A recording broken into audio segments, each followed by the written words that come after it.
Chapter 580. Caesar's nerves were jumping. Now, he could barely be considered knowledgeable. After realizing the problem of the masked man's identity, the Black Dragon would not be surprised if the other party said that he was a god, an abomination, an evil creature, an abomination, or even an incarnation of an outer god. However, Caesar did not expect such a name to come out of the guy's mouth. Mad Clamor, Frostwing, the ultimate white dragon of the astral plane, a deranged psychopath and planar traveler. It created a series of transcendental spells such as Universal God-Slaying Spell, Polar Night, Severe Ice Prison, and other spells. It also wrote the Book of White, which was designated as a taboo by the gods. It even single-handedly caused the fall of the god of arrogance and fool. It was called the Pure White Apocalypse by the creatures of the astral plane. It was one of the two most notorious heteromorphic dragons in the multiverse. Heteromorphic dragons referred to dragons whose bodies were invaded by souls from other universes. When the term was first coined, it was used to describe the white dragon, Mad Clamor, and the red dragon, Coengudios. They could be called Caesar's seniors. To put it bluntly, if it were not for these guys stirring up trouble in the astral plane, the young Caesar would not have been targeted by the gods so early. Are you so scared that you can't speak? The masked man grinned, and the body that carried it also put its hands on its waist and raised its head. Sure enough, my reputation is so intimidating. My lord, who is this lunatic? Marcosos, who had struggled to get up, came to Caesar and asked quietly. After he fell to the ground, he seemed to have heard names like Caesar and Mad Clamor. He did not know if he was hallucinating because of the dizziness. Ignorant reptile. The masked man curled his lips in disdain and pointed at the blue dragon. Mass Frenzy.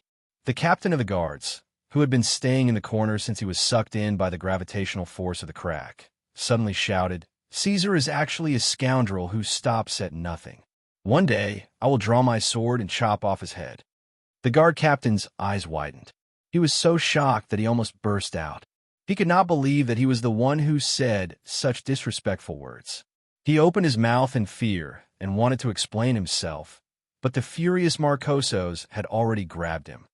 The reason why Caesar always lies on the throne is because he is afraid that he will spit out feces if he moves. Roar. The blue dragon let out a painful roar. It slapped its own face with its claw and fell to the side. Even the necromancer, who did not have a physical body, was affected. Caesar keeps the undead to satisfy his special hobby. The soul in the necromancer's head spread out like fireworks. The undead were creatures of order. It could not tolerate blasphemous words coming out of its mouth, so it chose to extinguish itself. The captain of the guards also drew his sword and stretched it to his neck, ready to commit suicide. On the other side, the blue dragon Marcosos kept knocking its head on the ground, but did not stop swearing. "Ha ha, wonderful, wonderful." The masked man clapped his hands and cheered like a child. After a while, he looked at Caesar, who was standing there and staring at him. "Hey, why aren't you angry? You are so boring." "Forget it." Mad Clamor yawned. "Let's play something serious." It turned around and activated the metal sphere in the middle of the space. A mechanical electronic voice rang in the hall. "Upload location complete. Beginning construction of module. Downloading data. Data correction. Data download complete. Descend." The whole process lasted for less than 3 seconds. The top of the spherical space suddenly opened, and the night sky outside was just right. The cloudless sky was filled with stars, and winter was coming. A bone-piercing wind swept across the land, and a 1,000-meter-tall figure appeared surrounded by wind and clouds, blocking the moonlight and occupying everyone's vision. The masked man turned into a stream of light and left. The body that carried it turned into a pool of thick water. After receiving the mask, the white dragon that suddenly appeared seemed to have come alive. It opened its eyes and scanned everything below with its lava-like gaze. It was so proud and solemn, like an emperor from ancient times. "You are so tiny." Thousands of meters. Marcosos was still knocking its head on the ground, but its body could not help but tremble. This was the most powerful and famous mutated dragon in the multiverse, Mad Clamor Frostwing.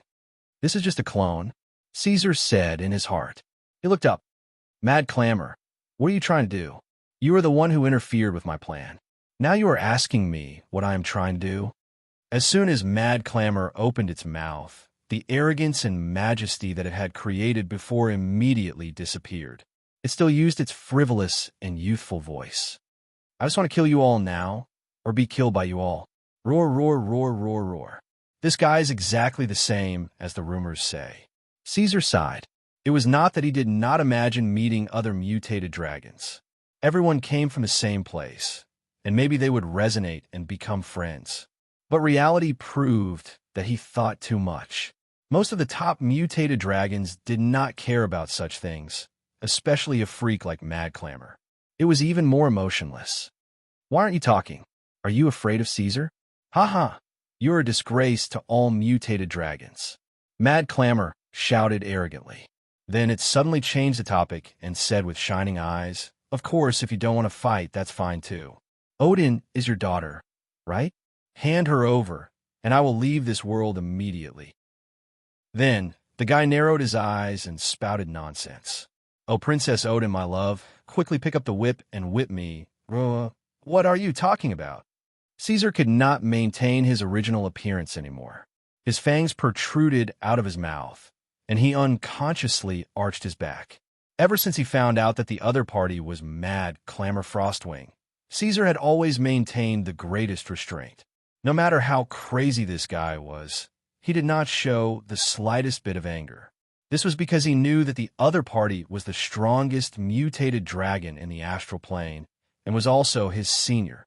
If it was not necessary, he did not want to have anything to do with Mad Clamor, let alone become enemies. However, all dragons had a few scales that grew in reverse on their bodies. Some grew on their jaws, and some grew on the back of their necks. These scales were the hardest and most precious part of a dragon's body. Adventurers only needed to stare at these scales to possibly incur the wrath of a dragon. What do you think? Haven't you thought about it? This way we'll be family. In the future, we can even... Mad Clamor was still talking, and every word made Caesar even angrier. After his anger reached its peak, Caesar calmed down. He closed his eyes and then opened them again. Under the pitch-black night sky, the sun appeared again. The black dragon opened its huge, iron-like wings and floated in the air like a giant cross. Caesar's body was only 100 meters tall, but his aura was not inferior to the majestic white dragon at all. His eyes seemed to contain the light of the entire world, so bright that people did not dare to look directly at them. Waves of golden particles spread out as he breathed, and the biting cold and the bone-chilling cold disappeared under these scorching waves. Edict Emperor. Caesar's face was as cold as ice, but he was as majestic as a mountain. Useless, useless, useless, useless, useless. Spatial force field open. Mad Clamor easily dispelled the attack, and then shouted excitedly, "That's it. Come on, Caesar. Let's hurt each other." Chapter 581. Caesar breathed heavily. His heart was beating like a war drum. He stared at the Mad Clamor not far away. He was so calm, but there seemed to be some kind of monster in his eyes that was about to crawl out. "Come on, Caesar." The white dragon looked down at Lucian. Every syllable it uttered was like the roar of thunder clouds colliding with each other. "Although the Arcana Center is not completed yet, I can't wait. This is the purpose of my trip." After that, the white dragon suddenly raised its head. This time, it was not talking nonsense. Instead, it was chanting a deafening chant. The elemental turbulence in the air was guided by the white dragon. After the ice element condensed, it suddenly exploded. It looked like beautiful and deadly ice flowers were blooming in the sky. "Severe ice prison. Dustless land," Caesar said calmly. The exploding ice flowers stopped in front of him. The violent elemental turbulence suddenly became absolutely still. Then it all disappeared, as if it was sucked into another space. "I knew it. I know all about your little tricks." The rumbling echoes echoed under the dome. The white dragon flapped its wings and flew up a little. You're in such a hurry to use your ultimate skills so early. You're going to die. Reality distortion, wild dragon mystique, polar night shatter. It seemed to know that Caesar had the ability to clear spells and super high magic resistance. It knew that low-level spells would not be a threat to this guy. Therefore, when Caesar used the ability to clear spells, the white dragon immediately cast 3 spells in a row. These spells were beyond the scope of normal spells. Even the strength dragon, which was known to be immune to magic, could not completely ignore their power.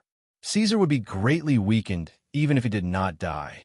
After that, the mad clamor firmly grasped the initiative of the battle.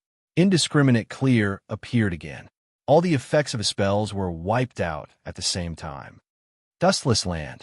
Caesar's voice turned the white dragon's premeditated plan into nothingness. I've been asleep for 50 years. It's time for you to update your information. The black dragon's scales flickered with streaks of pale golden radiance. After converting the divine flame and divinity into antimatter modules and singularity furnace, Caesar began his metamorphosis into an ultimate life form. The slumber this time had been very effective for him. He had become a complete psionic controller, and his use of his command ability had deepened. The previous restrictions on the number of times and cooldowns could no longer bind Caesar. This meant that as long as the black dragon wanted to, he could stay where he was and release the spotless land limitlessly to counteract all incoming spells. One could only imagine how embarrassing that scene would be for Mad Clamor. However, if they really fought in this way, Caesar's consumption would be much faster than the white dragon's.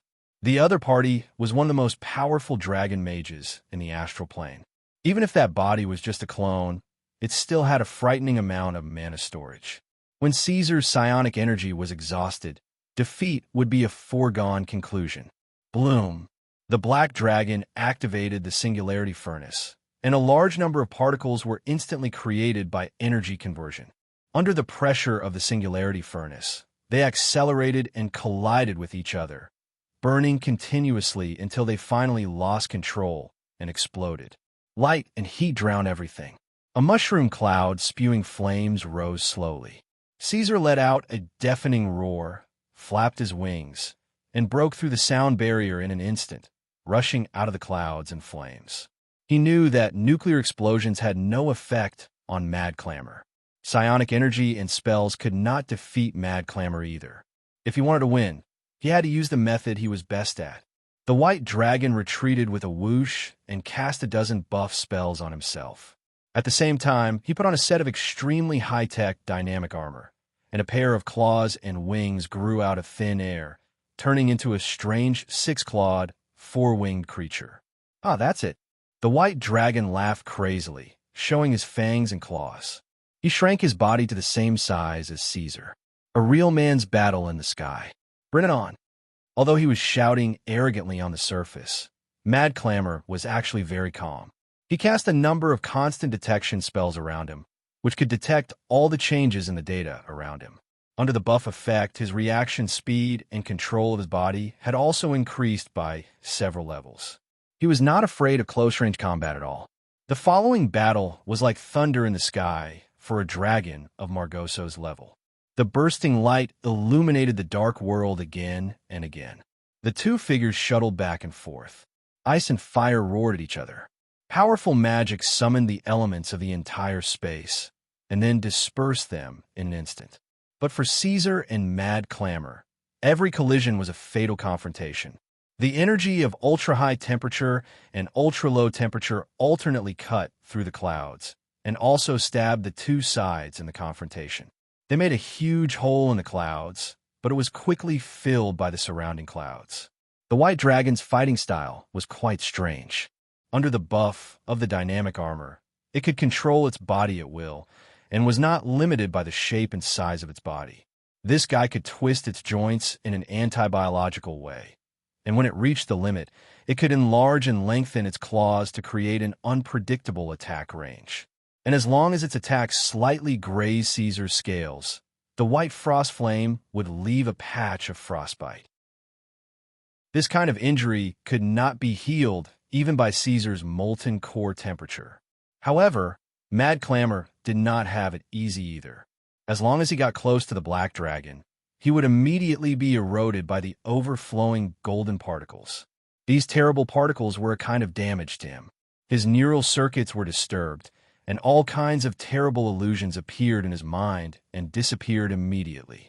If he was close to the black dragon for a long time, he could even hear the strange murmurs. This was the battle between mutated dragons. They were both the chosen ones, the only ones. To win, they had to do anything. Their battlefield went from Galanaud to Victory, then to the west coast, and finally left the land and went to the sky above the sea. The radiation dragons that came to investigate were all frightened by the abyssal dragon's might and did not dare to approach this area. There were a few times when they skimmed over the sea, but the monstrous waves only reached the highest point a few seconds after they left. The Northern Dawn Fleet, which was responsible for monitoring the coastal waters, was forced to sound the Level 1 battle alarm. The dense dark clouds suddenly shattered, and both sides collided like meteors before bouncing off. Before they even touched the surface of the sea, a powerful transcendental spell had already been released. The domain of extreme cold quickly expanded, and the seawater, the battleships, and even the fish swimming in the water quickly froze.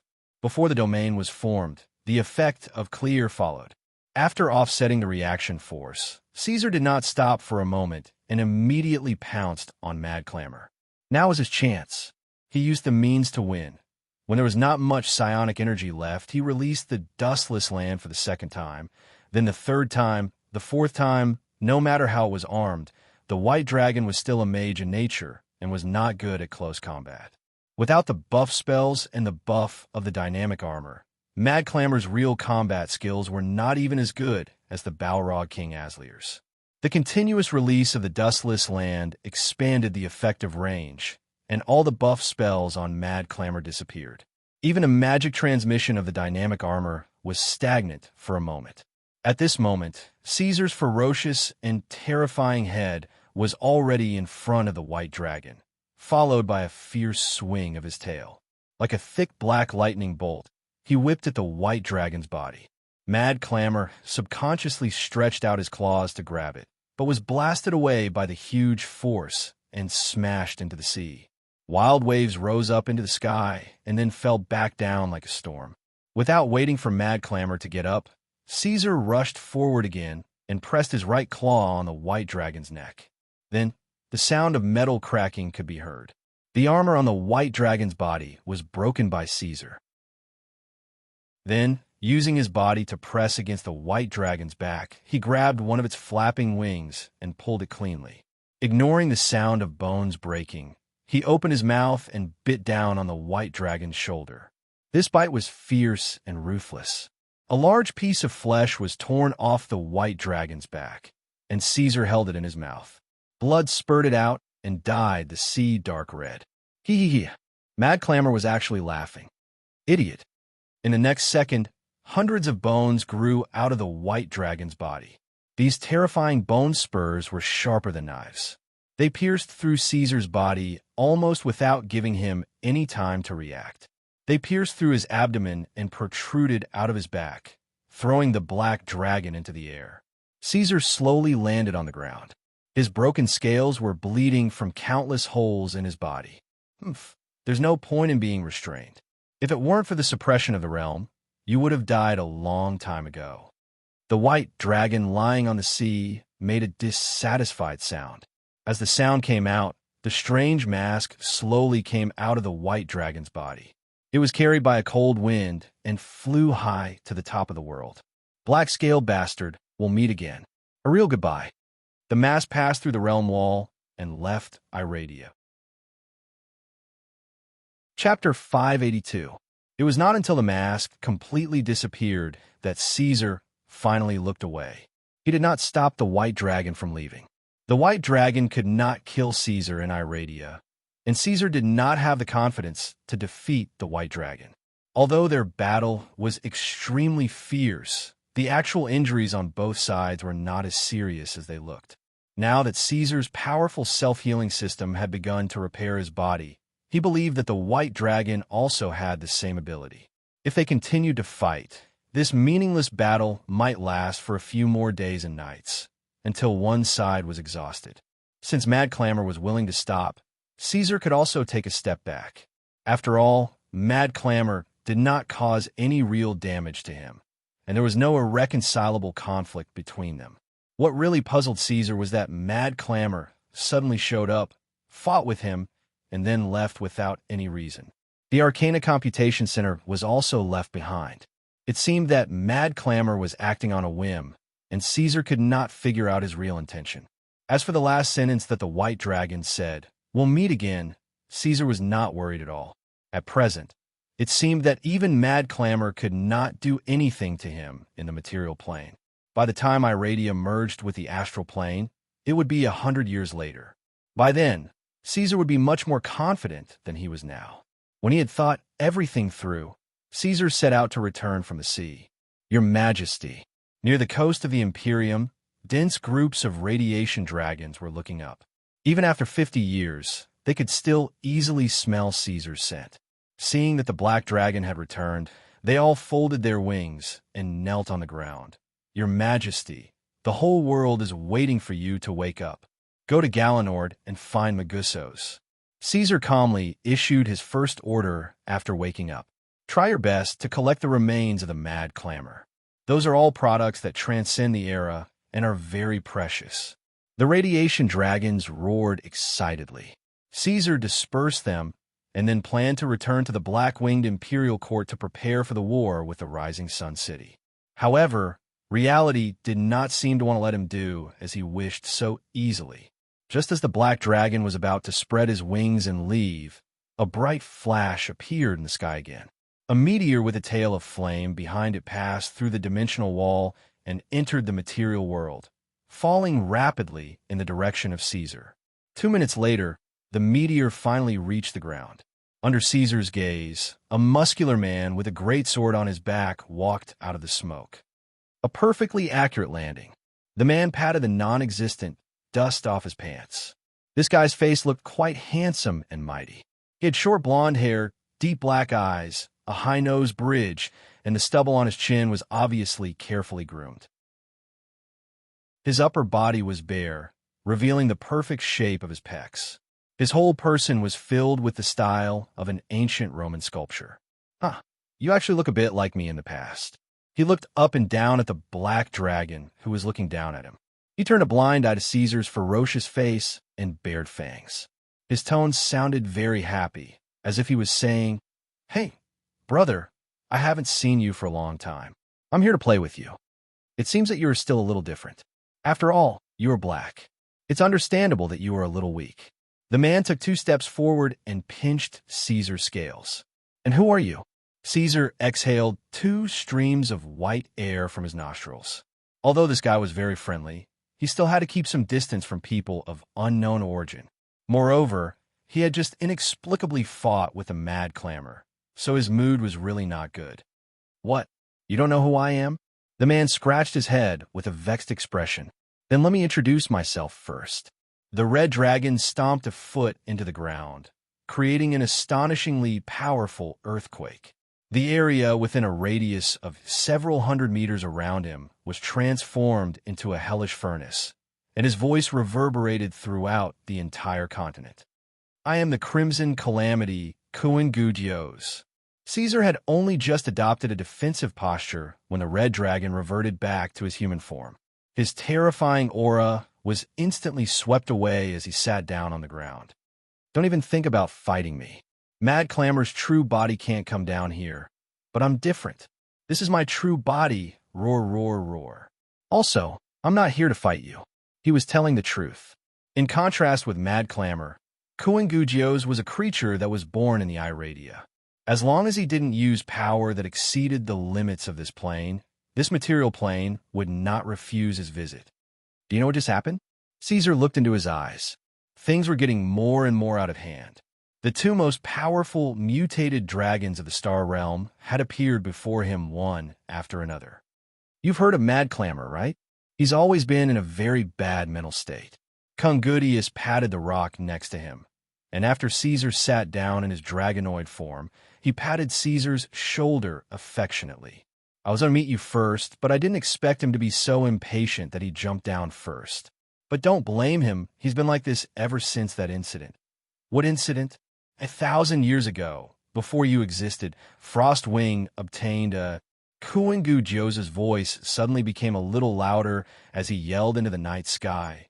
Hey, do you guys want to sit down and listen? As soon as his voice trailed off, a few streaks of murky starlight disappeared, and some dark clouds also dissipated. There are two more. A ferocious expression appeared on the red dragon's face. Silence ensued. Caesar activated his hunting instincts, and he detected some of Talos' divine power, as well as another divine aura that he was unfamiliar with. All right, let's continue. Frostwing obtained a black box, within which is a record of what happened before the collapse of the previous multiverse. Kuingu Jio's resumed his elated expression. All right, let's talk about you first. We're actually here to tell you that you have a very important mission. You have to guard the Iradia node and prevent the abyssal demons from invading the material plane. Why? Caesar asked. Defending the abyssal demons was supposed to be a personal mission, so why was it suddenly a request? Furthermore, this was coming from the mouth of the red dragon, Kuingudios. You know about the projection of the outer god appearing at the bottom of the abyss, right? I don't. You don't seem to know anything. What do you want me to say? The red dragon scratched his head, thought for a while, and said, to put it simply, the three-pillar gods discovered the projection of the outer god at the bottom of the abyss, and the outer god is the ultimate cause of the collapse of the universe. The appearance of these crazy projections made the demons decide to escape en masse. And Iradia is one of the entry points for the demons to escape. Caesar added, he wondered if this outer god was the same as the one he understood in the Black Dream. Yes, although you don't know anything, you're still quite smart. Kuingu Jios said, if we let them escape from the abyss, we'll lose the vanguard to gather information about the enemy. But this is not the most troublesome thing. The most troublesome thing is that if the demons succeed in constructing the worm erosion channel, the outer gods may be able to teleport through this channel and directly descend to the astral world when Iradia and the astral world become one. According to the information of the previous universe pieced together by Mad Clamor, the most powerful weapon against the outer gods is not civilization, nor is it dragons, demons, devils, or gods. It is the will of the various worlds, the will of the abyss, the will of matter, the will of the elements. If the outer gods can directly descend to the astral world, it means that they will be able to face the ultimate source of the universe without being weakened in any way, the origin sea. Oh, there's nothing worse than this. You mean that we, the evil faction, have to unite and fight to save the world now? Caesar was skeptical. Is there anything more ridiculous than this? It's not all evil. Those who are passionate about destroying the world and destroying themselves are now eagerly waiting for the outer gods to appear. Kuingujio shrugged. Don't worry, there's still a long way to go. Your mission for the past 200 years is mainly to guard the worm erosion channel. The main battlefield against the demons is still in the Helibator. So Mad Clamor suddenly appeared because your power has been recognized, so he listened to my advice and left. Kuin-gu Jios winked at Caesar. In Mad Clamor's original plan, we didn't have to care about you and the unfalling empire at all. We would directly crush, collapse, and completely annihilate the entire Iradia plane. In that case, the demons won't be able to enter the astral world no matter what. Haha, this tempting plan is simply too exciting. Chapter 583. When Caesar returned to the empire, Odin was sitting on the throne of the Golden Palace, fretting. How much longer do I have to live like this? Odin leaned on her hands, her feet dangling in the air. As she thought to herself, she stole a glance at the knoll not far away. Why don't I just run away? I'm just sitting here for decoration anyway. Hog can handle it. If you leave without permission again, the queen will be very sad. Your Highness, Hog said calmly. How do you all know what I'm thinking? What's going on? Odin's little face fell. She vented her anger and dissatisfaction in a fit of pique. It's fine if it's teacher Corgi, but does Master Hog also know mind reading? Since His Majesty Caesar fell into a deep sleep, you have disappeared a total of 67 times, Hog said calmly. If you leave again this time, it will be 68 times. Why do you remember it so clearly? Odin whispered. Before the Knoll could finish speaking, she had already jumped down from the throne and ran to Hog. Master Hog, the most kind and lovely Hog, can you let me go? I'm so bored. 1 month. Odin stretched out her hand and made a 1 sign. She winked at the Knoll. Just 1 month. I'll definitely come back in a month. Help me talk to Mother. Please, please, please. Hog looked straight ahead and didn't say a word. Seeing him like this, Odin immediately sneaked 2 steps away and suddenly sped up to overtake the Knoll. Oh, I just remembered that Aslier's the king of Balrogs woke up a while ago. That's a lord of the abyss. It's too dangerous. We must always be vigilant against these demons. I'll go take a look now. Uncle Hog, remember to help me ask for leave from Mother. The Knoll neither nodded nor objected to Odin's departure. It just turned around and looked at Odin's departing figure with an expressionless face. Deep in its eyes, there was love and affection. No one was watching him anymore. The feeling of escaping from a cage was simply wonderful. Odin's mood immediately soared, and her footsteps became lively. However, before she could leave the floating palace, she felt her heart throbbing the moment she stepped out of the Roland's Golden Palace. A familiar and intimate feeling came from his bloodline. It was an aura that he had been looking forward to and even dreamed of. Odin raised his head and looked towards the west with a surprised and expectant gaze. Under Odin's gaze, something appeared in the sky in the west. At first, it was just a small dot that could only be seen with wide eyes, but as time passed, the dot gradually became a blurry cloud. Finally, the majestic black dragon could be seen. Odin, who was so focused, did not notice Hog's arrival. The Knoll had silently walked behind her and also looked up at the sky in the distance. He muttered, "Finally, Blackwing Empire, your emperor has returned." When the Black Emperor's huge body swept across the sky above the royal city, the people in the city widened their eyes and were at a loss. To most people, the Black Emperor was only a legend that lived in oral and written stories. It was a story from the previous generation, very far away from them. But now, the legend had returned. The black dragon landed in the royal court. Before he could stand firm, Odin had already rushed up to him and hugged his neck. There was no sense of alienation after 50 years. "Oh, Dad, you're finally awake. You don't know how much we've missed you." Well, at this time, she definitely could not alienate herself. If she alienated herself, how could she ask her father for credit? Her hard work during this period could not be in vain. Odin thought so. Caesar lowered his head. If it was not for the resonance between the bloodlines, he would not even recognize that this was his daughter. In the past, Odin was an ignorant and well-behaved little thing, but now she still looked ignorant and well-behaved, but the little Odin's strength had advanced by leaps and bounds. Those thresholds and shackles that restricted ordinary things seemed to have no effect on her at all. In just 50 years, Odin had become a demigod, faster than Caesar, than any legendary creature that Caesar knew. No, not only was she a demigod, Caesar even smelled the scent of a true god on her. Which god dares to choose my daughter as a god's favorite? This was the most direct answer. The black dragon, who didn't think too much about it, immediately flew into a rage. This was basically a huge gift for him. Even the most gentle and kind metal dragon wouldn't be able to tolerate such an overstepping of his authority. This made the black dragon even angrier than any other scheme. While he was furious, he also blamed himself. If it was not because he had disappeared and his deterrence had dropped, these gods would not dare to do such a thing.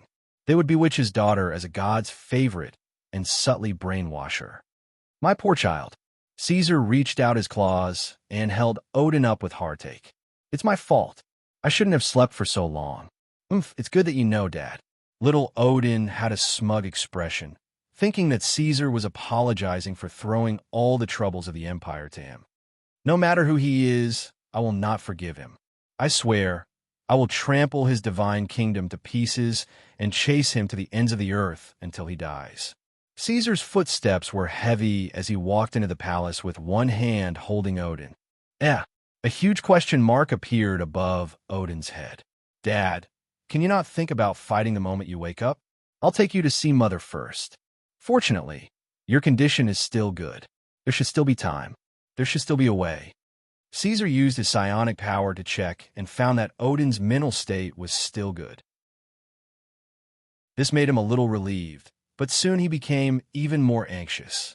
He did not communicate with anyone and just walked around the palace alone, muttering to himself, let me think. Black Dragon was a little panicked and could not think calmly at all. He had never been so nervous since he was young, not even when he first faced Tiamat. Even the outer gods did not make Caesar feel frightened, but now he was in a panic and could not hear anything in his ears. I got it. Caesar seemed to have grasped at a life-saving straw. I'll go beg Talos. Yes, I'll go beg Talos. That guy is a great divine power and has two sides. He must have a way. Odin realized that things were getting more and more wrong. She patted her head and thought for a while. Suddenly, she understood what Caesar was worried about. I understand, Dad. You're worried about the divine power in my body, right? The little dragon broke free from Caesar's claw and flew between his eyes to attract Caesar's attention. That's my own divine power. Here, I'll show you. After saying that, Odin stretched out her hands. The light gathered in her palms and gradually formed a ball of light full of divine aura. All kinds of illusory words flowed around the ball of light, and there were many colorful, extremely precious engravings inside. These faiths all came from the Empire.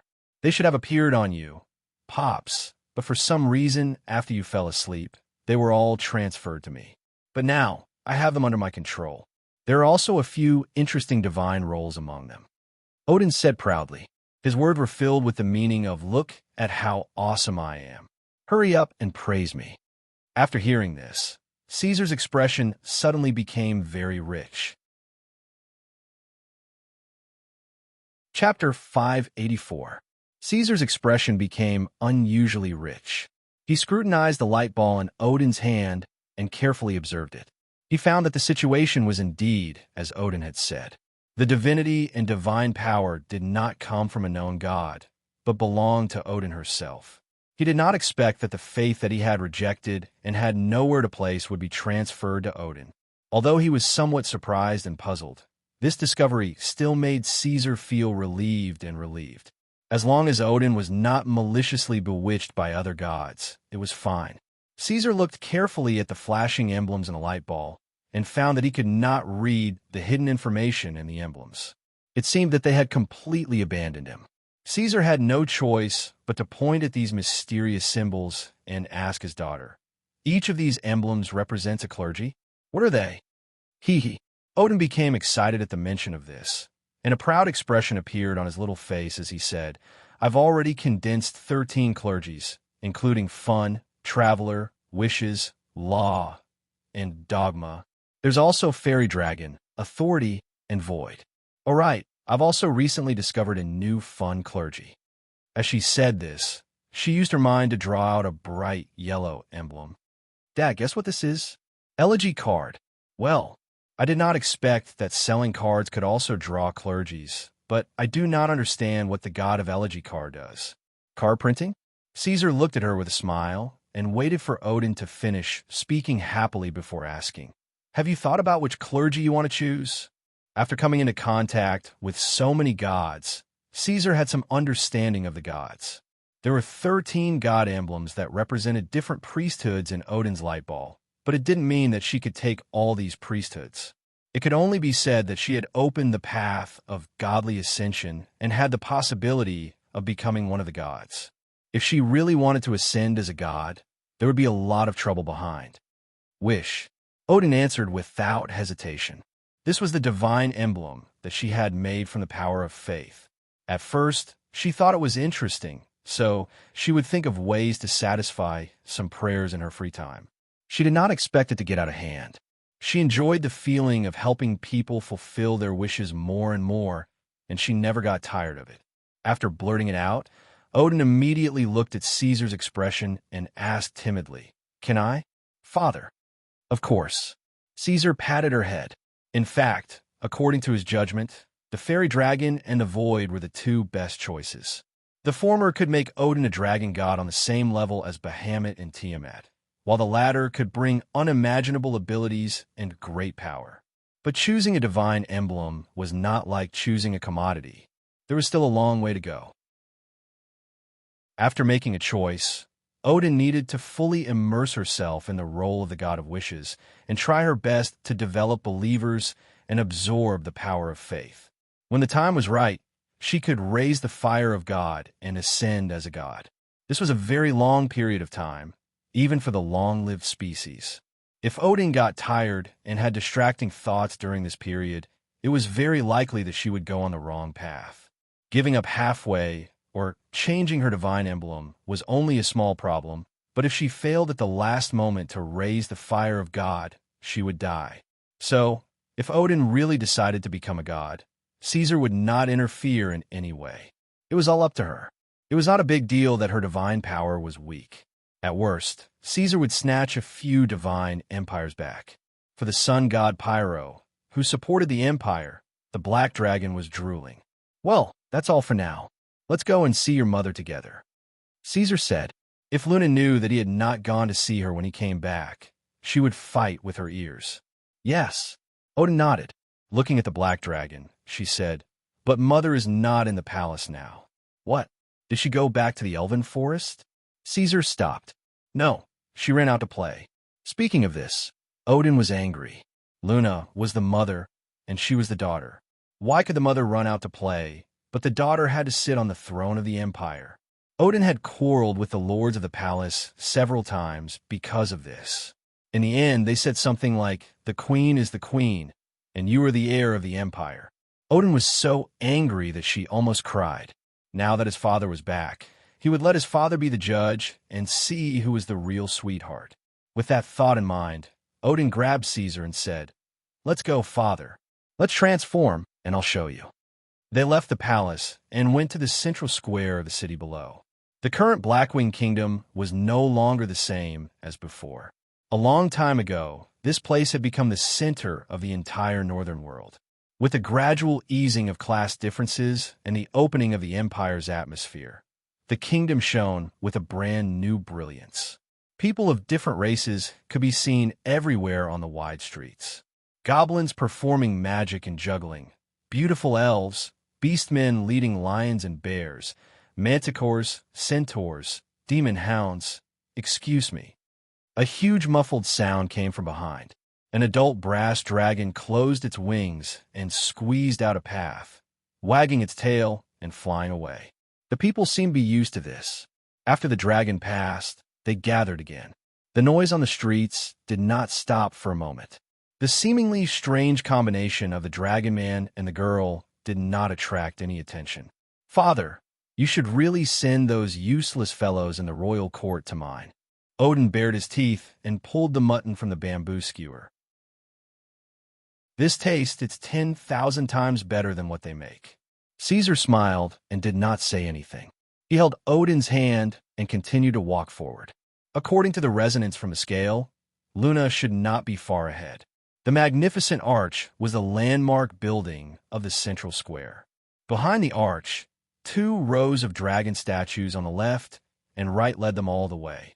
Caesar looked at these obviously expensive dragon-shaped sculptures and felt good.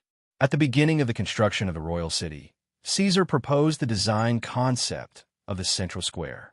In his plan, the central square was not only a public place for civic activities, but also an image benchmark to show the development level of the empire. Now, the design of the central square was approaching perfection, and the content had also been greatly enriched. Walking all the way from the arch, one could see endless murals, artistic sculpture gardens everywhere, theaters, public baths, and arenas. Next to the arenas, there was also a newly built sky arena, which was more ornamental. In the center of the square, there was even a library and exhibition hall for external development, which made Caesar's heart feel great satisfaction. Could the rising sun city do it? Father, why are you so slow? Odin did not have the same feelings as Black Dragon for these sceneries. In her eyes, all this was natural. She impatiently pulled Caesar forward and said, "Mother is in front." They wandered around a small garden for a long time before they finally found Luna. This little fellow was playing with several goblins and elves under the shade of a tree, and she was still playing happily. "File on way." Odin greeted her from afar. Luna did not allow others to expose her name, otherwise no one would play with her. Luna, who was concentrating on building a sand tower, looked back and clapped her hands. She even greeted several other elves before leaving. It seemed that she had already become familiar with them. She pretended to be serious with her hands behind her back and flapped her wings to Odin. "Little dragon, have you finished your homework today?" After saying this, she looked at Caesar next to her, and her face suddenly changed. Chapter 585. Luna's expression changed when she saw the dragonoid half a body's length behind Odin. She flapped her wings and whispered into her daughter's ear, "Little Odin, you're all grown up now. It's normal for you to make friends. I don't object to that. It doesn't matter what race they are as long as you like them. But you have to remember to take care of your father's feelings. You were still a child when the big, dumb dragon left. But when he came back to find that you're already at the stage where you're talking about marriage, I'm worried that he won't be able to accept it for a while and might cause some trouble. That's why, when he comes back, don't bring him to see him like you did to see me this time, understand?" Luna looked like she was earnestly advising. "Mother, what are you talking about?" Odin began to feel awkward halfway through her words. When Luna finally finished, she immediately prepared to explain, but Caesar couldn't help but cough and say, "Cough, it's me." In order to not cause a commotion, Caesar changed his form and turned into a dragonoid with an extremely ordinary appearance and build. Luna couldn't see through his disguise, but she would never forget the tone and voice of his voice. She recognized him immediately. The little fellow's eyes widened and immediately left Odin's shoulder to stare fiercely at Caesar. After a while, it suddenly snorted loudly and flapped its wings to fly away. It seemed that it had recognized him and was throwing a tantrum. Caesar hurriedly chased after it, but the little fellow couldn't outrun him no matter how fast it flew. Soon, Caesar moved horizontally in front of the little fellow and revealed an apologetic smile. Before he could say anything, Luna said angrily, "What's wrong? Are you going to spray me with your breath again?" Speaking of which, when she first met Caesar, this fellow had jumped in front of her and frozen her with his breath. After so many years, this fellow's face was still as arrogant and annoying as ever. Luna thought to herself, "How would I dare?" Caesar said guiltily and hurriedly took the opportunity to explain, "Don't be angry. I know I was wrong. I'll admit it and apologize to you." "What did you do wrong?" Luna glared, her two small eyebrows rising. "You shouldn't have slept for so long."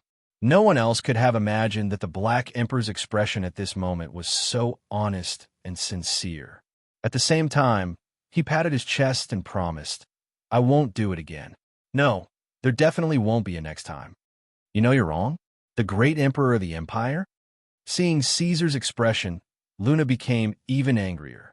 She jumped onto Caesar's shoulder and tried to pull his ear. "Are you a pig? I'm really worried that you might have fallen asleep. You might have grass growing out of your body. Even pigs don't sleep as long as you. Dragons are long-lived. Isn't it normal for them to sleep longer than pigs?" Odin realized that there was something wrong with his mother's words. Just as he was about to point it out, he glanced at his mother, who was in a fit of anger.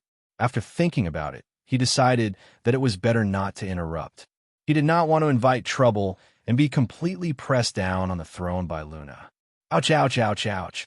Don't pinch, don't pinch. I'm wrong, I'm really wrong," Caesar shouted. In reality, only he knew whether it was painful or not. This guy didn't even cry out in pain when he was pierced by the mad clamor's bones. But now he was screaming as if his flesh was being cut. "Stop pretending." Luna immediately exposed his clumsy and exaggerated acting, but she still couldn't help but stop. After thinking for a while, she bit Caesar's ear and shouted, "You big stupid dragon, big bad dragon, 50 years. Do you know how I lived for the past 50 years? Don't you know how much I missed you? In the end, I had no choice but to go live with my parents. After a long time, they asked me where you went. I didn't even know what to say." As she spoke, Luna's voice gradually became sobbing. Tears flowed out her eyes. 50 years was enough for an ordinary person to grow from a child to an old man.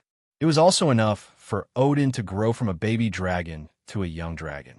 Even for long-lived species, 50 years was a long time. One could imagine how much pain Luna had to endure during this time. I know. Caesar's heart ached when he saw the little one like this. He changed back to his original form and pushed away the people around him. He held Luna in his claws and gently licked the tears off her face. "This won't happen a second time, I promise you." "No, you don't know at all." Luna wiped her face and continued to cry. As she sobbed, she said, "You said you're a dragon, so it's understandable that you slept a little longer. But if you sleep, then sleep. Why did you seal that place with a barrier? It wasn't like this before. Odin couldn't enter that place, and neither could I. I couldn't find you. You know? What would I do if you weren't there?" The black dragon's promise had the opposite effect. Luna's emotions became even more intense. She cried like a child who had lost her favorite toy. It's okay. I'm back." Caesar was flustered. He could only keep wiping the tears off her face and repeating this sentence. The little one used to be easy to coax. This time, she was crying because she was too sad. Caesar also felt guilty because he didn't return to the palace immediately after waking up. A strong sense of guilt rose in his heart. In the end, even Odin couldn't stand it anymore. He ran over and comforted his mother softly. It wasn't until after a while that Luna's emotions gradually calmed down. She stared at Caesar with teary eyes. "Speak. Why did you seal that place asleep? Did you actually wake up a long time ago and sneak to other places to find female dragons?" As soon as she said this, Odin became excited again. He immediately stood on his mother's side and drew a clear line between himself and Caesar. He learned from Luna and looked at him with the same suspicious expression. If her father went to find other female dragons, she wouldn't be happy. Her little mother was still lining up behind her. How could that be? Black Dragon didn't know whether to laugh or cry at Luna's wild imagination. He had no choice but to tell the little one everything that had happened while he was asleep. He wanted to make Luna believe that there was a reason why he had been asleep for so long. The black dream was no secret to the little one. Caesar had mentioned it to her a long time ago. Luna was also the first person to know that Caesar was a dragon with a different body. Oh, this eye's so scary. Luna buzzed as she flapped her wings to look at the evil eye that had appeared on the black dragon's wings. She couldn't help but say this after being shocked. Odin beside her also nodded in agreement. "It's just an ordinary mark. It's not a big deal," Caesar explained. "As more and more clues appeared, I've gradually sorted out the clues and have a rough guess about these things." "What guess?" Luna asked curiously. "It's hard to say for the time being." Black Dragon grinned. "But don't worry, it's a good thing." "Humph, if you don't want to say, then I won't say. I'm going back. Annoying, big, stupid dragon." Luna turned around and walked back. After venting her grievances and sadness, the little one's mood was obviously much better. Her movements also regained their original vitality. "It's really annoying to talk halfway." Odin came up and winked. "Why don't you tell me about it, Pops? I'll tell you when it's time." Pretending to be mysterious, Odin curled his lips and brought up another topic. "But Pops, I really didn't know you were so afraid of Mother before. It seems that pleasing you is not as useful as pleasing Mother. What do you know?" Caesar glanced at her and looked like he didn't want to talk to her. He happily followed Luna and left. What's with this strange pride? Odin's face was full of confusion. He could only follow behind the two of them. Chapter 586. Caesar spent a week with his family, spending almost all day and night with Luna, until Luna could not stand it anymore and pushed him away. Only then did this guy really start to deal with the affairs of the empire. He became quite busy in the following time. In the 50 years of Iradia, many things had changed, and a lot of information in the Black Dragon's memory needed to be updated. The first thing Caesar learned was that the situation in the central part of the continent was still turbulent 50 years later.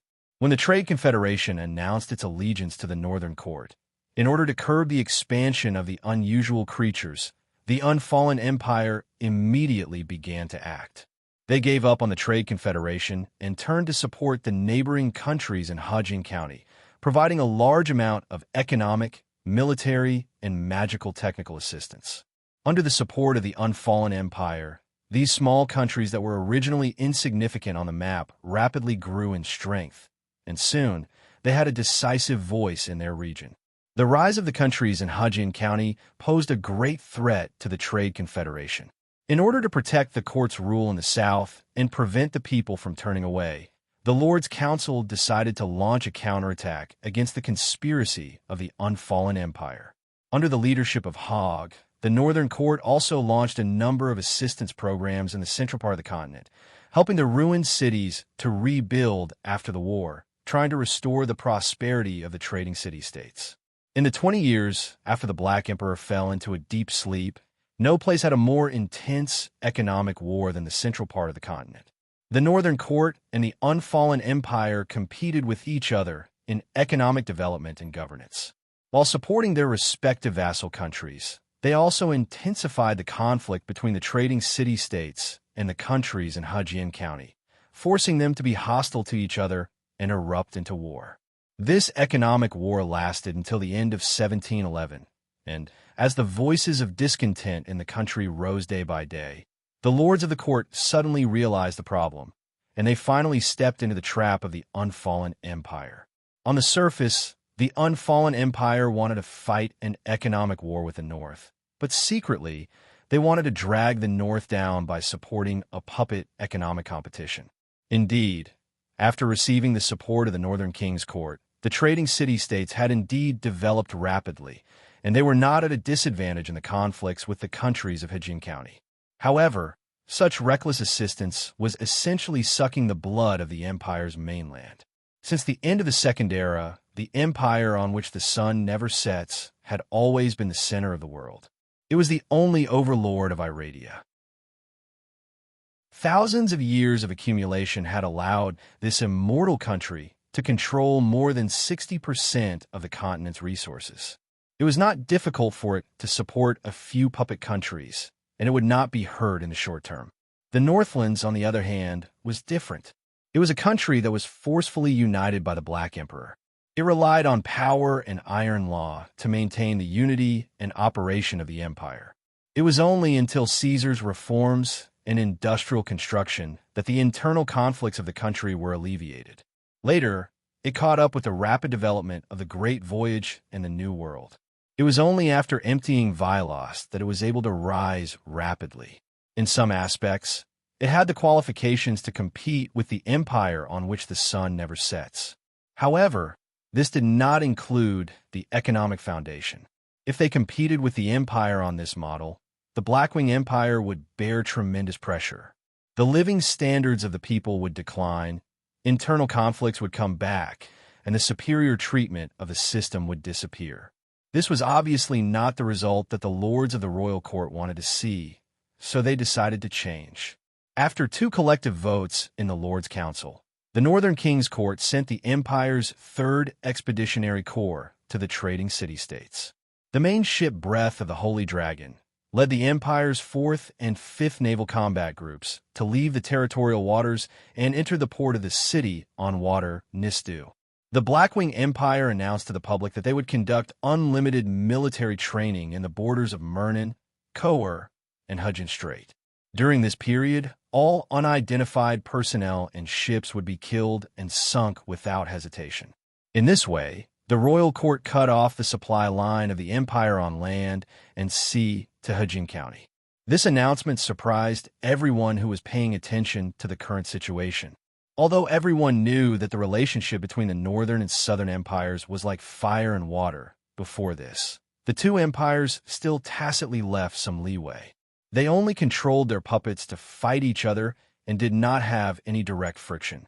Sending an expeditionary force and fleet meant that the Northern Empire had personally stepped in. Looking back now, the series of measures taken by the royal court at that time were undoubtedly crazy. Once the rising Sun City's reaction was too extreme and caused bloodshed, it was possible to cause the war that affected the entire Iradia to break out in advance. However, at that time, it happened that Caesar extinguished the divine fire and caused a catastrophe. All the lords of the royal court believed that their emperor was about to wake up. Coupled with the divine reaction of Princess Odin, the royal court was full of confidence and dared to show a tough stance to the outside world. Fortunately, the crisis did not escalate in the end. The empire on land did not light the fuse. They gave up the block supply line and took another way, Floating City. When a mirage-like dream city appeared in the dome of Hudson County, everyone shouted loudly and excitedly, as if they had seen a miracle.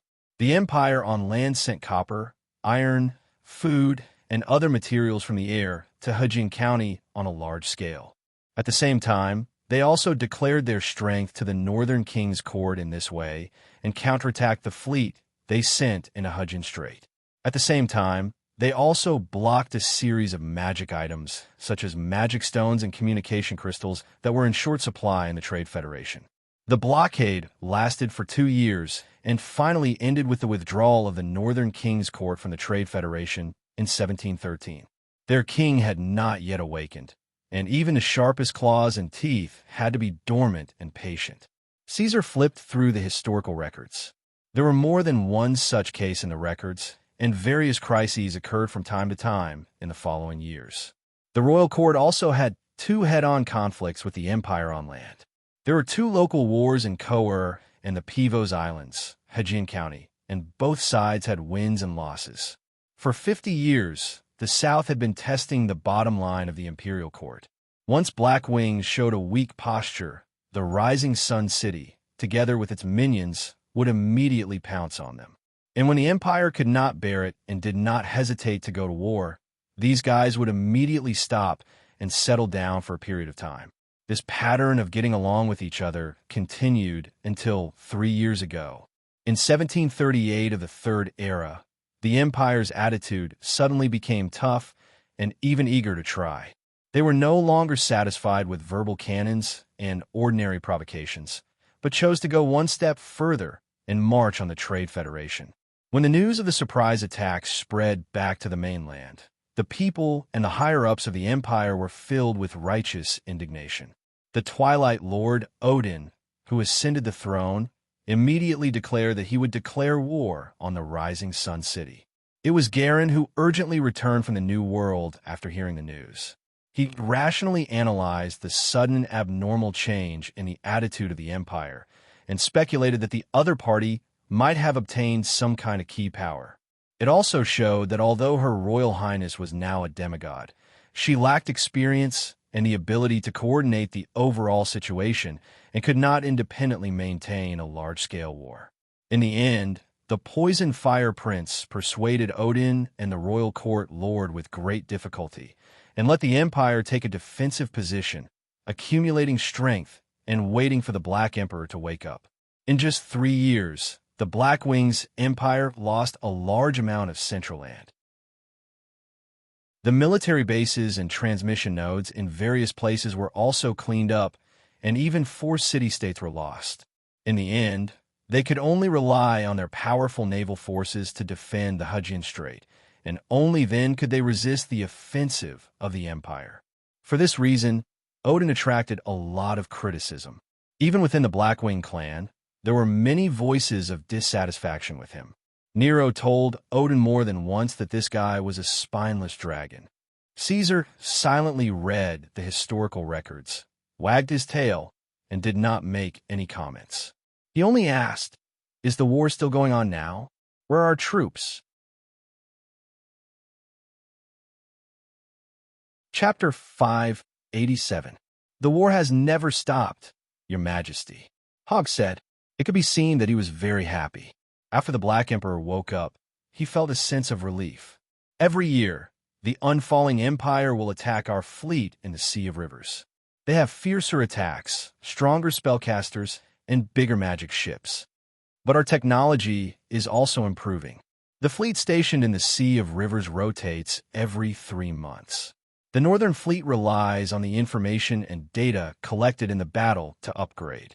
Now, the armored warships have been updated to the 4th generation. At this point, a rare proud expression appeared on the Knoll's fierce face.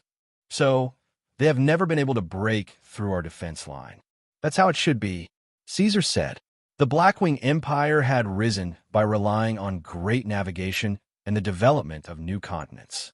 With rich experience and a huge industrial system, it should be able to create an overlord-level sea power. Since the South has no intention of expanding the war, then let's maintain the status quo for the time being. Have you found anything in Galanaud? Not yet. Hogg said. Governor Magosos said that after your opponent left, the underground space quickly began to collapse and turn into ruins. Those strange metal objects and structures also turned into liquid substances. He sent them back to the palace, but the Material Research Lab said that it was just an ordinary solid liquid mixture. Let them continue to invest in the research. Galanaud still needs to be collected. Caesar's attitude was firm. That was the treasure left behind by the mutated dragon-mad clamor. It was a product that surpassed the current era. Any new discovery could allow the Empire to make a leap in development. Oh, right. I suddenly remembered that Magosos did a good job this time. Send him to Vilost to supervise the mining industry. There will be more room for him to display his abilities. Understood. Is there anything else? Caesar glanced at Hogg. He wanted to go and play with Luna. There's more. Odin, who was listening at the side, could not wait to jump out and said excitedly, There's another big thing, Dad. The demons of the Blackrock Mountains have become more and more rampant recently. You don't even know how many times they'll be active in a year. Once, Asliers actually ran into the city of the orcs, Victory. It's a disaster. We must teach them a lesson. Is that so? Caesar looked at Hogg. He felt that his daughter's words were exaggerated and might not be reliable. It's true. The Knoll bowed and nodded. He described in detail, Your Majesty, 10 years after your slumber, the Baylor demons continued to ascend to the surface of the Black Rock Mountain. In 1713, the demons launched their first attack on the radiation dragon of Blackstone Town. In 1716, the demons launched their second attack. Both times they were repelled by the radiation dragon leader, Tia. Until 1724, when the Flame Devil King appeared. You didn't stop it. Caesar asked Odin. Little Xiaolong was a little embarrassed. It lowered its head and said, I can't beat it, and I can't even bring Nero with me. Oh, the black dragon rubbed its chin with its claws. Odin was a demigod, and Nero was a supernatural creature that had evolved through hunting. Even if they worked together, they were not a match for the Flame Devil King. This guy had casually landed in the surface world and even entered Victoria to cause panic. It seemed that Asliers had become a lot stronger in the past few years. Okay, he said, I'll go take a look and ask about the progress of the Abyss invasion. Dad, you have to be careful. Odin said. She thought that her strength was not bad. After mastering the divine emblem, she was not much weaker than Caesar before his slumber. Even so, she was still beaten up by Asliers and bullied like a child. One could imagine how terrifying the Flame Devil King was now. However, other than reminding Caesar, Odin's main point was the last sentence. Why don't you take me with you? When the two of you are busy fighting, I'll jump out and give a fatal blow. As she said that, she waved her little fist. You did well while I was asleep. I'm very happy, my daughter. Caesar patted Odin's head, turned around, and flapped his wings, causing a gust of wind. As a reward, you'll be responsible for the daily affairs of the Empire from now on. Anyway, this country will be yours sooner or later. Don't let me down. Okay. After hearing the word reward, Odin immediately began to nod. Then, she reacted and looked at the back of the black dragon as he left. She asked Hogg in astonishment, Huh? What reward did Dad just say? The Knoll's face was full of pity. You. Asrier sat on the blazing flame monarch, his skeletal hand pointing at the flame balers. "Come over here and stand obediently." The balers that were pointed at walked out of the formation dejectedly and came to the front of the flame devil king. "What are you waiting for?" Aslier stared at them. "Hand it over." The balers reluctantly took out the molten core, their hearts aching as if they had lost half their lives. In fact, this was indeed the case. Ordinary flame devils would die if their molten core was taken away. Even if they were extremely powerful balers, it would take a long time for them to recover after the molten core was forcefully squeezed out of their hearts. Using the godhood and god fire that he had seized with the black dragon, Aslier's made some modifications and disguises to his own source chain. Finally, it matched Iradia's material law and was no longer suppressed. He released his ultimate form as the Abyss Monarch, his strength reaching the level of a god. However, maintaining the ultimate form required several times more energy than before, and the Flame Devil King could not make ends meet.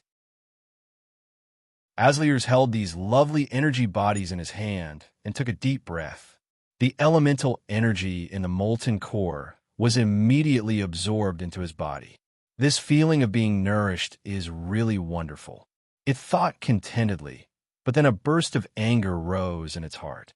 If it hadn't been for that annoying black dragon emptying its inventory, it wouldn't have had to forcibly take the molten core out of its kin's body. Damn it! At the same time, Caesar had just stepped onto the black rock mountain. Crash! The black dragon casually swung his tail and flipped over the tower built by the demons. He stared at the flame devils and abyss fiends that were fleeing in all directions and let out a low growl. Asliers, prepare for the reckoning. Wahaha, I'm very happy. The flame devil king's tall figure appeared at the top of the black rock mountain, looking down at the dragon below. Caesar, you cowardly fool. Only today do you finally have the courage to face me? Too late, it's too late. I'm no longer the same as before. Look directly at me, mortal. This is the true power of the Abyss Monarch. Pillars of fire rose into the sky from all directions, but they did not attack Caesar. Aslier's was truly displaying his power, a pure display. Why aren't you speaking? Are you choked by fear? He moved horizontally in front of Caesar and stared at the black dragon. Sizing him up, you didn't attack me. That's good. It means that you know your own limits. You know that your laughable claws are as weak as feathers to me.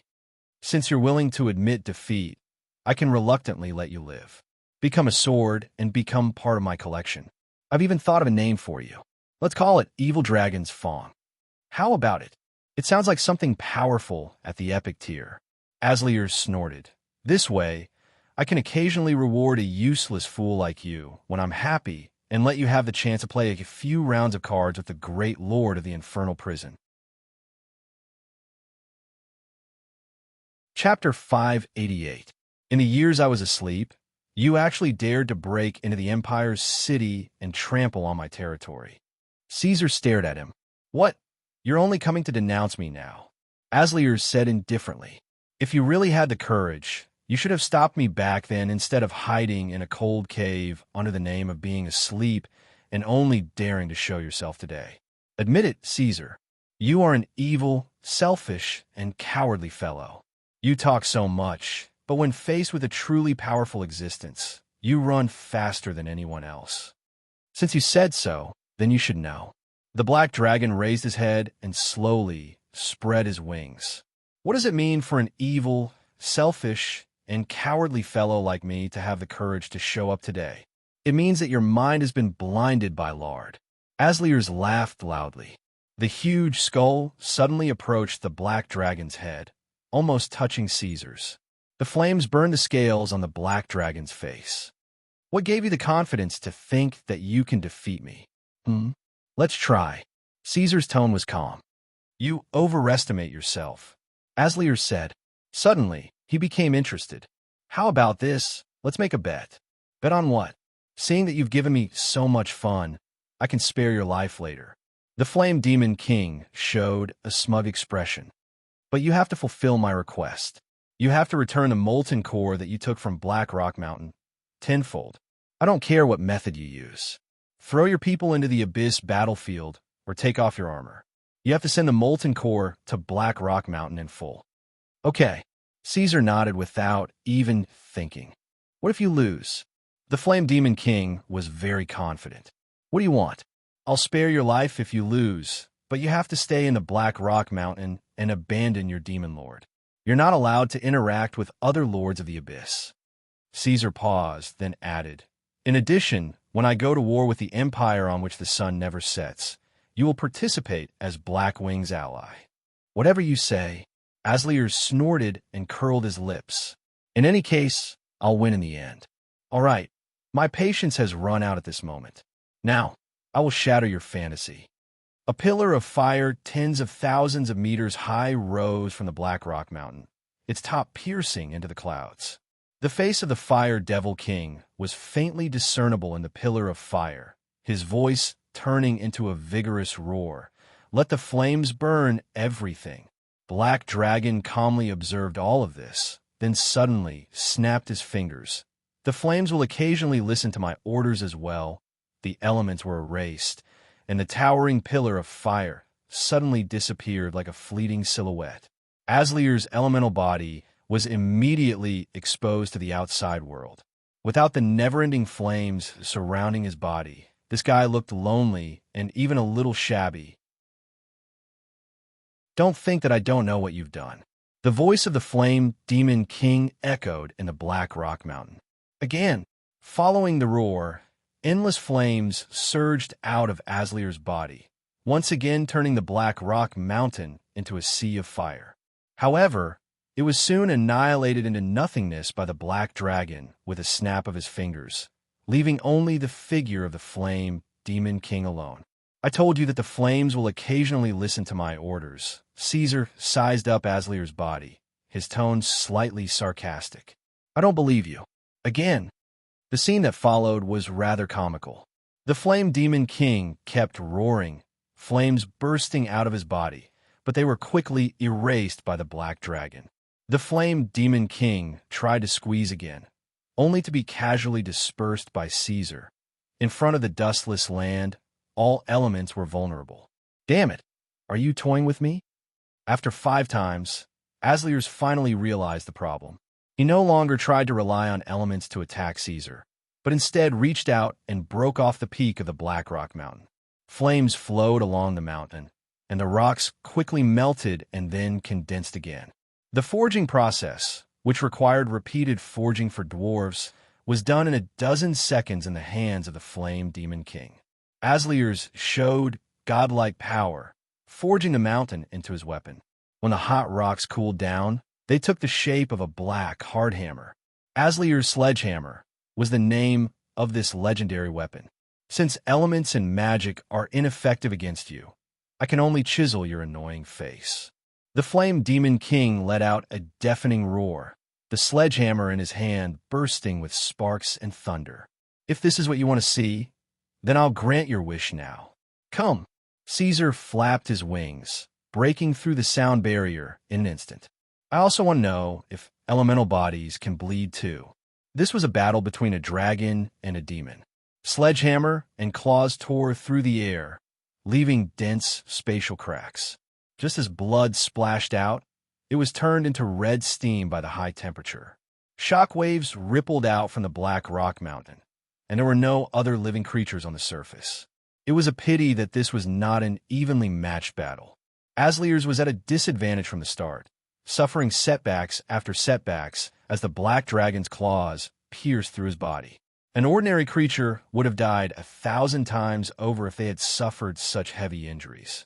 However, relying on the attributes of elemental bodies and godlike power, the Flame Demon King quickly and easily recovered, once again throwing himself into the cruel battle, barely standing against the Black Dragon's attacks. As time passed, the deep cracks at the bottom of Caesar's pupils gradually became more prominent. Waves of golden particles also overflowed from the surface of his body, an external sign that the furnace in his body had begun to operate. The Flame Demon King had indeed become much stronger.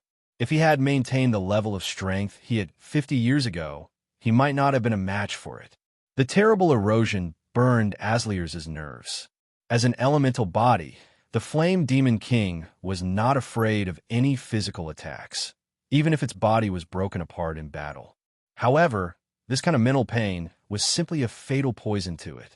Those bizarre ravings and images were driving him mad. Enough! Asliers threw away the sledgehammer in his hand in shock and quickly retreated, leaving the range of the black dragon's influence. After reaching a safe distance, he repeated, "I have said enough. Stop. Do you admit defeat?" Caesar stopped and did not pursue him any further. Asliers panted, trying to get rid of the negative mental effects. "Idiot, you don't even know that you're about to die. Have you visited the abyss recently?" Caesar, who was in a good mood after beating up Asliers, spoke in a light and leisurely tone. "I don't know what you're talking about, but don't think that you can fool me with this. Don't tell me you didn't realize the seriousness of the problem when you were fighting? Those crazy ravings and blurry images, didn't you see or hear them?" Asliers' voice was filled with lingering fear. "Oh, you're talking about that? I'm used to it." Chapter 589. I don't understand what you're talking about. Asliers leaned his huge body against the black rock mountain. "But it doesn't matter. Anyway, if you die, I'll take over your empire. You don't have to worry. Speak. Why did you trample on my territory?" The black dragon forcefully cut off the topic of the Balrog king and continued with his previous questions, as if unwilling to let this matter rest. Asliers did not expect the black dragon to be so persistent at this time. He was stunned for a moment and did not react in time. "Because I fell into a deep sleep and disappeared without a trace, you think that the promise you once made can be nullified?" Caesar stared at him. "This matter has been in the past for a long time. What's the point of pursuing it now?" Asliers shook his head in annoyance. "Besides, I didn't destroy that city. The damage to your country was minimal. According to the first agreement, we agreed on a ceasefire. I won't interfere with your activities in the Black Rock Mountain, and you can't enter the territory of the Blackwing Empire." Caesar's expression was serious. "Asliers, why did you cross the line?" This aggressive tone was no longer a conversation, but a question. Caesar did not want to, but he had to. Now, he was no longer a lone dragon. There were very important people he needed to protect, and he could not ignore any possible danger. If Asliers really had no bottom line and could go back on his previous promises, Caesar would have to reconsider their relationship. "Do you think I'm your prisoner? Do I need to report to you what I do?" Asliers suddenly became angry. He did not want to continue this topic, but the black dragon kept on pressing him. His arrogant attitude was as if he was ordering his own servant. What does this guy want? Does he want me to apologize to him before he stops? Does he want the Abyssal Lord to kneel before him? I am the Lord of the Infernal Prison, Asliers, the first Abyssal Lord to ascend Iradia. It's been almost 100 years, but I haven't been able to make any progress in Iradia. If I don't make some progress while you're asleep, how can I face my lord? The Balrog's voice suddenly became louder. He said fiercely, "All right, I know what you want. Yes, I crossed the line. I didn't fulfill my promise and set foot on your territory and cause a disaster. But so what? Caesar, if you want to fight, I'll fight you to the end." This time, it was Caesar's turn to be stunned. Asliers' words were not without reason. He did not come to Iradia for a vacation, but was a vanguard sent by the Abyss to land on the physical plane, shouldering the heavy responsibility of opening the abyssal door. But after a fight with Joshua after landing, he immediately gave up. Before, he could say that he was suppressed by the mutated dragon and could not act rashly. But after Joshua fell into a deep slumber and disappeared completely, the Lord of the Dark Cloud would definitely suspect that he had betrayed the Abyss if he did not do anything. If that's the case, this guy does have his own difficulties. Caesar was a little embarrassed. He smiled to ease the strange atmosphere, and even felt that Asliers' tone was a little aggrieved. "Forget it," he said stiffly. "Since so much time has passed, I won't argue with you this time." Bastard. The Balrog king was too lazy to communicate with the annoying black dragon, and turned to sink into the ground.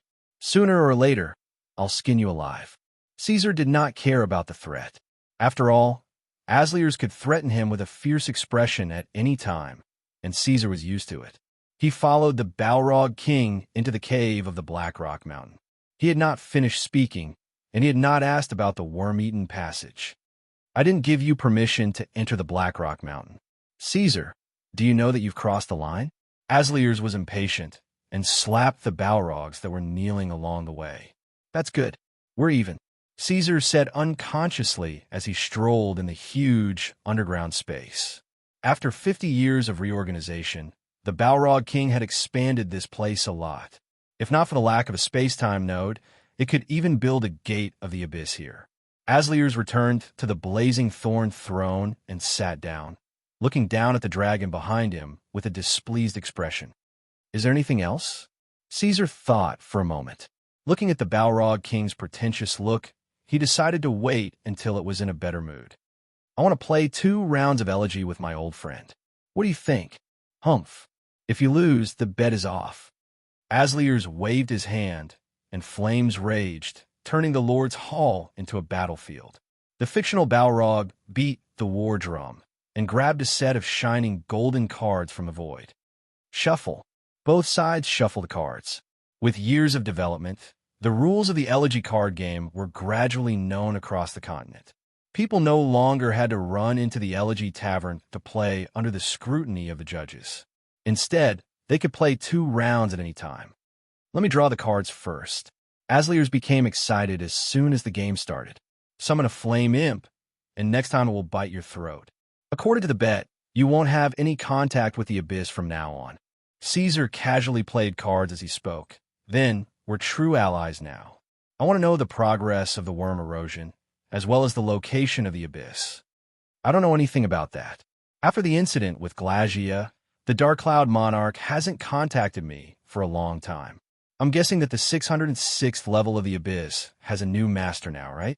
Asliers' reply gave Caesar a headache. This fellow was his only source of information on the abyss, and yet he still didn't know anything about it. He couldn't just run over and ask the devils, whom he'd only met once.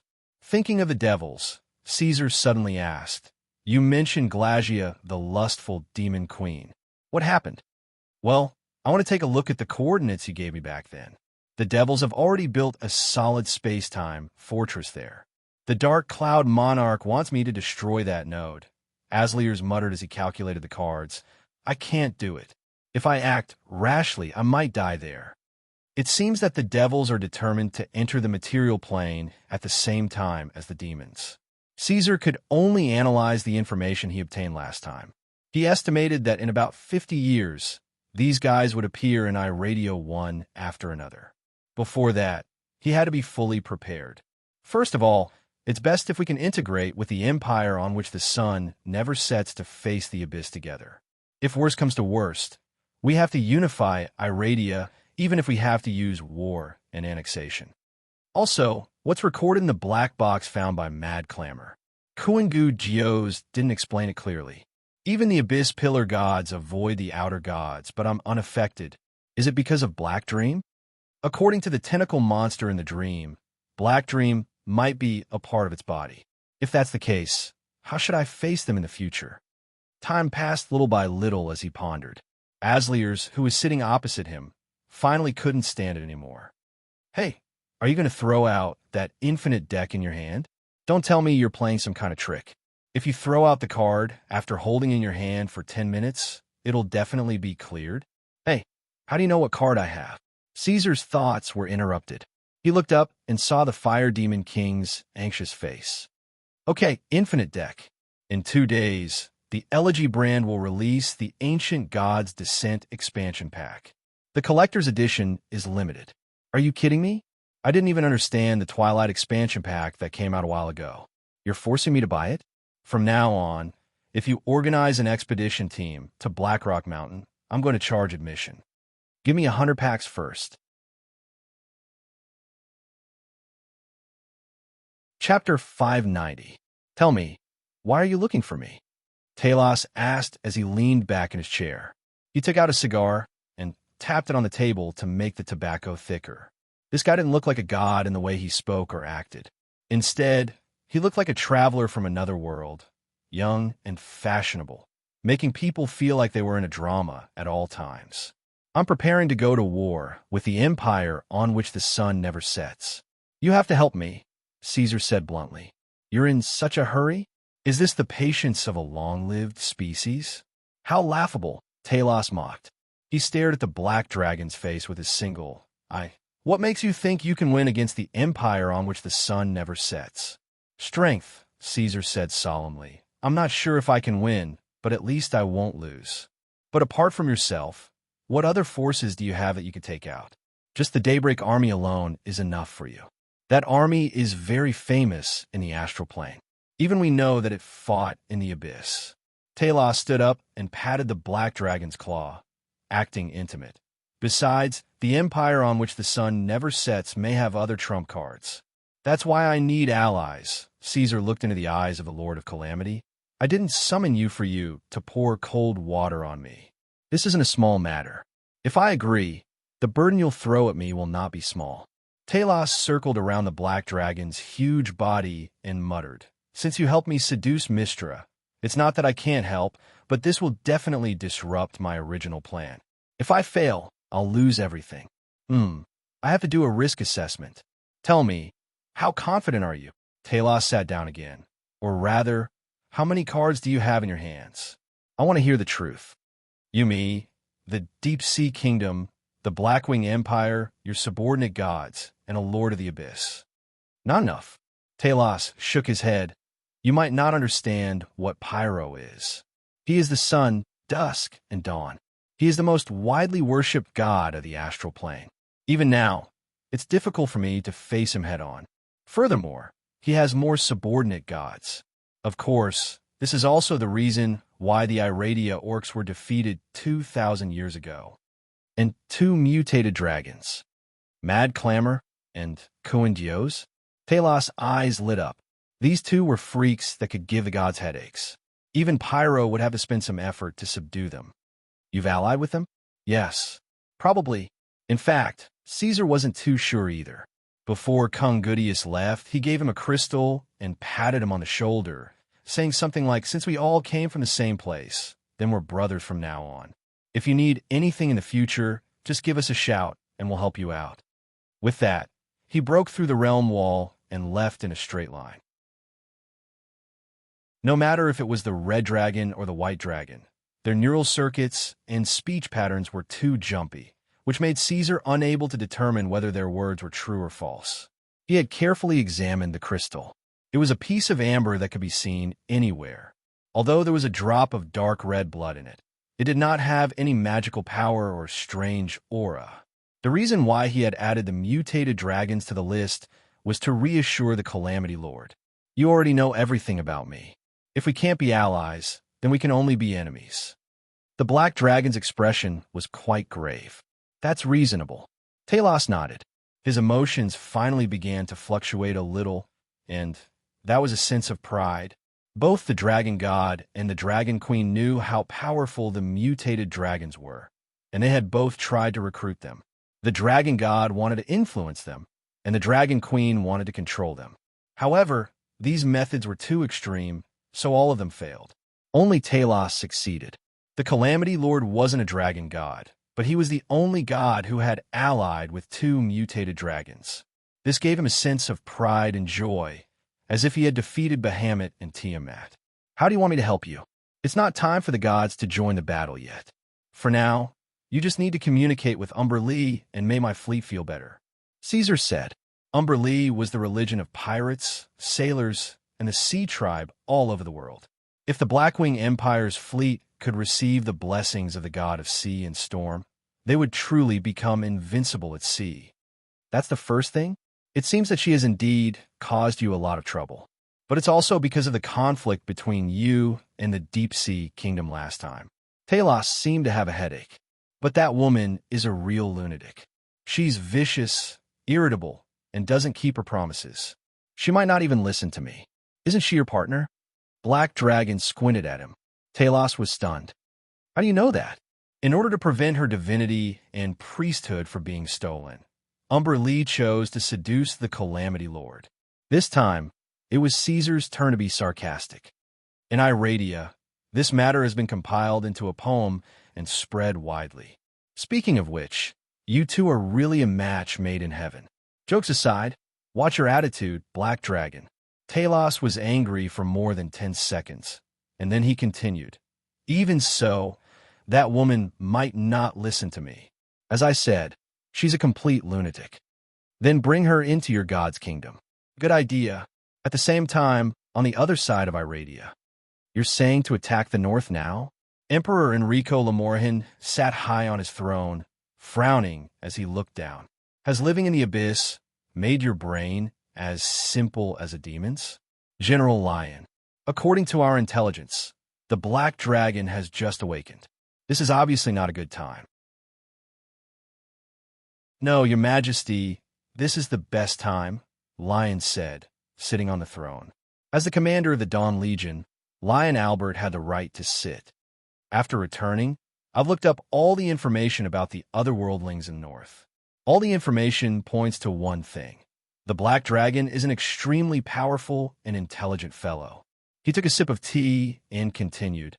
Although he's an enemy and an otherworldling, that doesn't stop me from thinking highly of him. This fellow has a unique vision. As a dragon, his political wisdom is not inferior to that of a human. What are you trying to say? Enrico leaned forward slightly. When such a dragon regains control of his own country after 50 years, he must correct the mistakes of the previous rulers, clear up the problems tolerated by the court, rearrange the distribution of benefits, and arrange for new policies and plans to be implemented, Lion said calmly. General Lion said confidently, we don't need to investigate to know that the Northern Empire is facing a change, and this is our chance.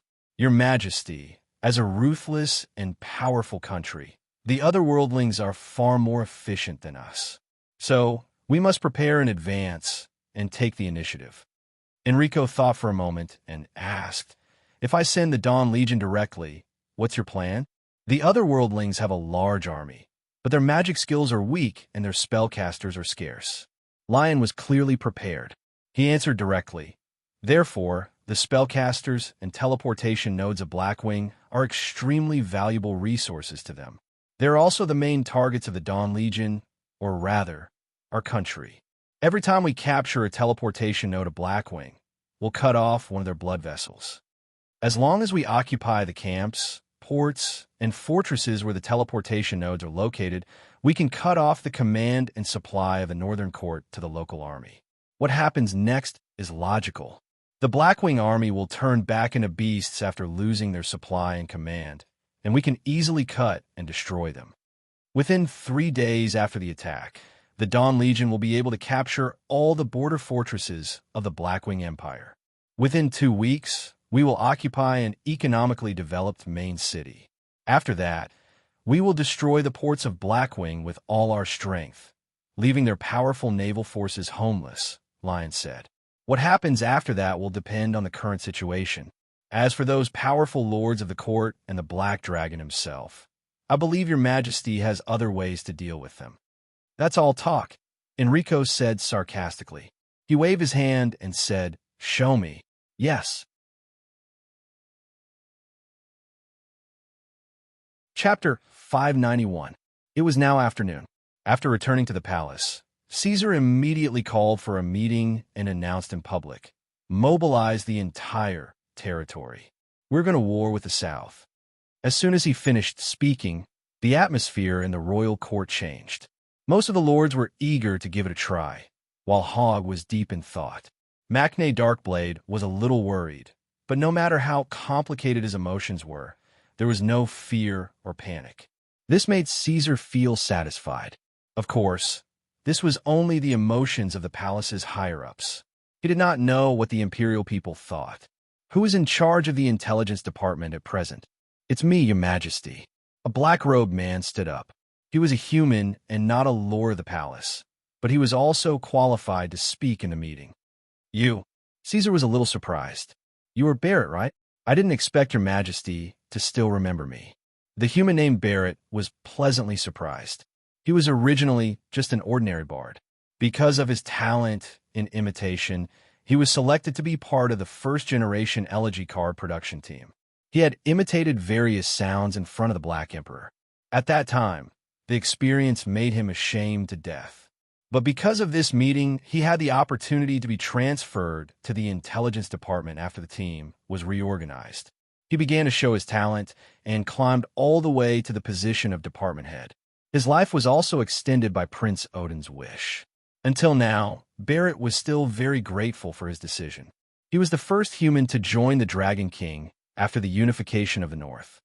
Barrett, Caesar did not care about the feelings of his subordinates and asked, "I want to know the opinions of the people on the war." The head of the intelligence department hesitated for a moment and said, "In fact, the opinions of the people in the main cities and the surrounding areas are different. According to the survey, the people of the West Coast, Victor, Blackstone, and Monolith all show a hopeful attitude and high fighting spirit for the war. The people of the King's City have no obvious preference for the war, but the people of Gallinaud and Landry are pessimistic about the war." This answer was expected by Caesar. The empire's control of the main cities was different. The people saw and heard different things and naturally had different attitudes. He raised his chin and said, "Fabricating out of thin air, distorting facts, and leading contradictions are all what you are good at. Mobilize the people as soon as possible. Before the war, I want to see the empire united against a common enemy. To go to war with the empire on which the sun never sets, there was a huge economic support." Barrett left. For the time being, there is no need to issue an official declaration of war. However, all the departments must put all their efforts into preparing for war. Contact the highest leaders of the Wolfheart Duchy and Ilsala to convey my will. Expand the army to the clans and rush to the border to be on standby at all times. Activate all the spy transformation monsters and transmit information at all times. Check all the teleportation points of the strongholds and ensure that it is safe and smooth at all times. It was so quiet that you could hear a pin drop. Very good. Caesar stood up and looked around with his dark golden eyes. "Everyone here is my most loyal clan. I will not mobilize you. Let's start drawing up action plans and battle plans. I hope this war can be your masterpiece." For the Blackwing Empire, they replied in unison.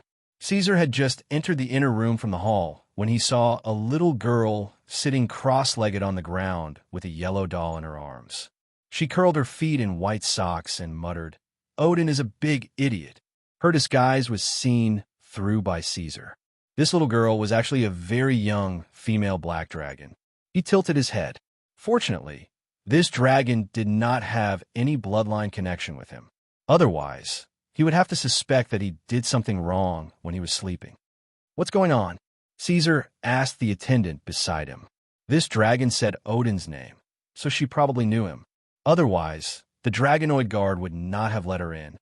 "Belonia is here to play with Odin." Hearing the voice, the little girl immediately stood up with the doll in her arms and looked at Caesar warily. "Who are you?" "Oh, Belonia knows. You are father's elder brother." She continued, "Your Majesty, this is Prince Garen's son." The attendant knelt down and explained. "Garen's son? With whom? Did this idiot finally give up on Black Shia?" Looking at the female dragon in front of him, who was much younger than Odin, Caesar's head was suddenly filled with question marks. "Father said that if I see Urda Lunso, I have to report to him immediately," the girl said methodically. She took out a communication crystal from her pocket, injected magic, and opened it. An adult black dragon with an unusually fierce appearance quickly appeared in the image. Prince of Poison Fire, Garen Nephidisius Tangerine. Because he had held the authority of Vylos for a long time, Garen's eyes also showed some dignity, unlike the honest and hidden cunning in the past. "Greetings, ruler of the entire Blackwing Empire, Supreme Emperor, my beloved elder brother." Garen's voice changed slightly, but it was still recognizable. "Where did you learn this from?" Caesar looked at him in disgust. "I told you not to play this game with Caesar." As soon as Caesar finished speaking, the head of the other black dragon squeezed into his vision and stuck to Garen's scales. However, although she said that Her tone became much more respectful when facing the image. "Greetings, elder brother. Black Shia, the two of you?" Caesar was stunned. "We're married in Vilost," Garen chuckled. "We wanted to invite you to host it, but you were asleep at that time. In order to wait for you, we also slept. In the end, we found that you weren't awake yet, so there was nothing we could do." "That's good." Caesar smiled too. Garen's dream had finally come true. He touched Butronia's head. "This is your child?" "Yes, named after Odin, Butronia Tangerine. Our second child," Black Shia interrupted. "The Empire's environment is better than Vilost's, so Garen sent her here. I was afraid of causing trouble for the court, but Garen said you wouldn't mind." "It's okay." Caesar glanced at the silent Butronia and felt that this child was quite likable. In fact, this was completely Black Shia's idea. She had her own thoughts. She wanted to send Butronia to Odin's side, get to know Odin, and grow up together as playmates. This way, they would have another layer of protection. "How's Vilost?" Caesar looked up and asked. "I was just about to look for you. I've arranged everything here." Before Black Dragon opened his mouth, Garen had already said in advance, "I can go over any time. When you plan to start the war?" "Oh, within this period of time." "Okay, then I'll send this batch of supplies over." Garen nodded and his voice became deeper. "I'll come over. Is it okay if Black Shia and Khan stay in Vilost?" "Okay." Chapter 592. If there are any mistakes, don't come back. Lion was giving orders to the Dawn Legion. "I repeat, the spellcasters have entered Kohlur with the help of spies. They will build a large teleportation circle in the outskirts of Nice City. After that, I want you to destroy Nice City in the shortest time possible at all costs. If you're in a hurry, why don't you teleport directly to Nice City instead of the outskirts?" a subordinate asked. Lion looked at his subordinate with contempt, unwilling to answer.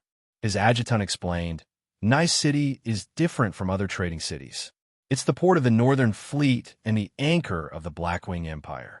It's an important means for the Blackwing Empire to control the sea between the rivers.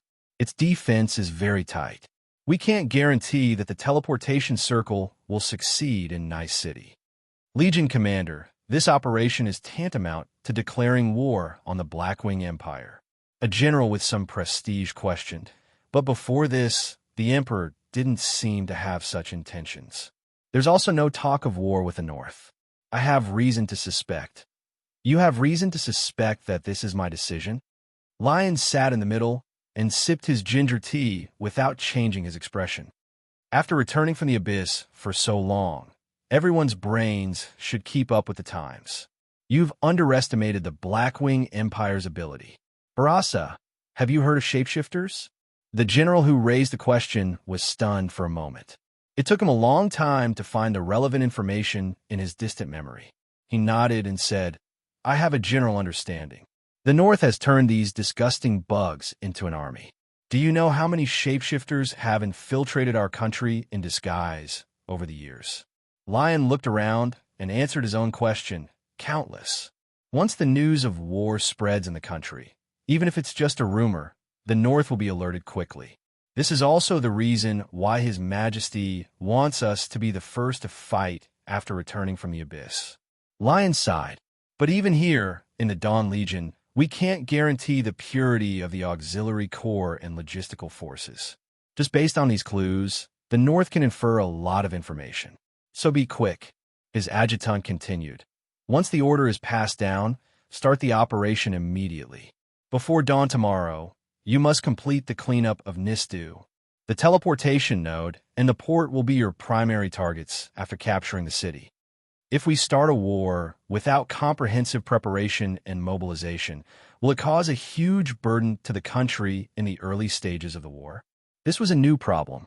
"That's not within our consideration." Lion shook his head. Emperor Enrique knew very well that passively defending would only deplete the available resources. Taking the initiative to attack is always the best choice. In this war, the side that succeeds in establishing an advantage at the beginning can easily maintain the advantage until the end. The light of the sun has shone on Iradia for 1,000 years, and it will never be extinguished in the future. You have to believe in your country, and don't underestimate the determination of His Majesty. He gave his final encouragement. Get ready for action. We will definitely win this war. Year 1741 of the Third Iradia era. Harsh winter. South of Nistu, the city on water, number 1 port. The port was located at the southernmost tip of the city of Nistu. The cement pier faced the vast Mediterranean Sea. This port, the largest estuary of Nistu, had now become a strict military zone. The Third Blackwing Fleet was anchored here from the far north. An old man in his twilight years stood at the end of the pier, surrounded by many black-robed and dragonoid guards. It was obvious that he was of high status. The sun in the sky gradually approached the sea level.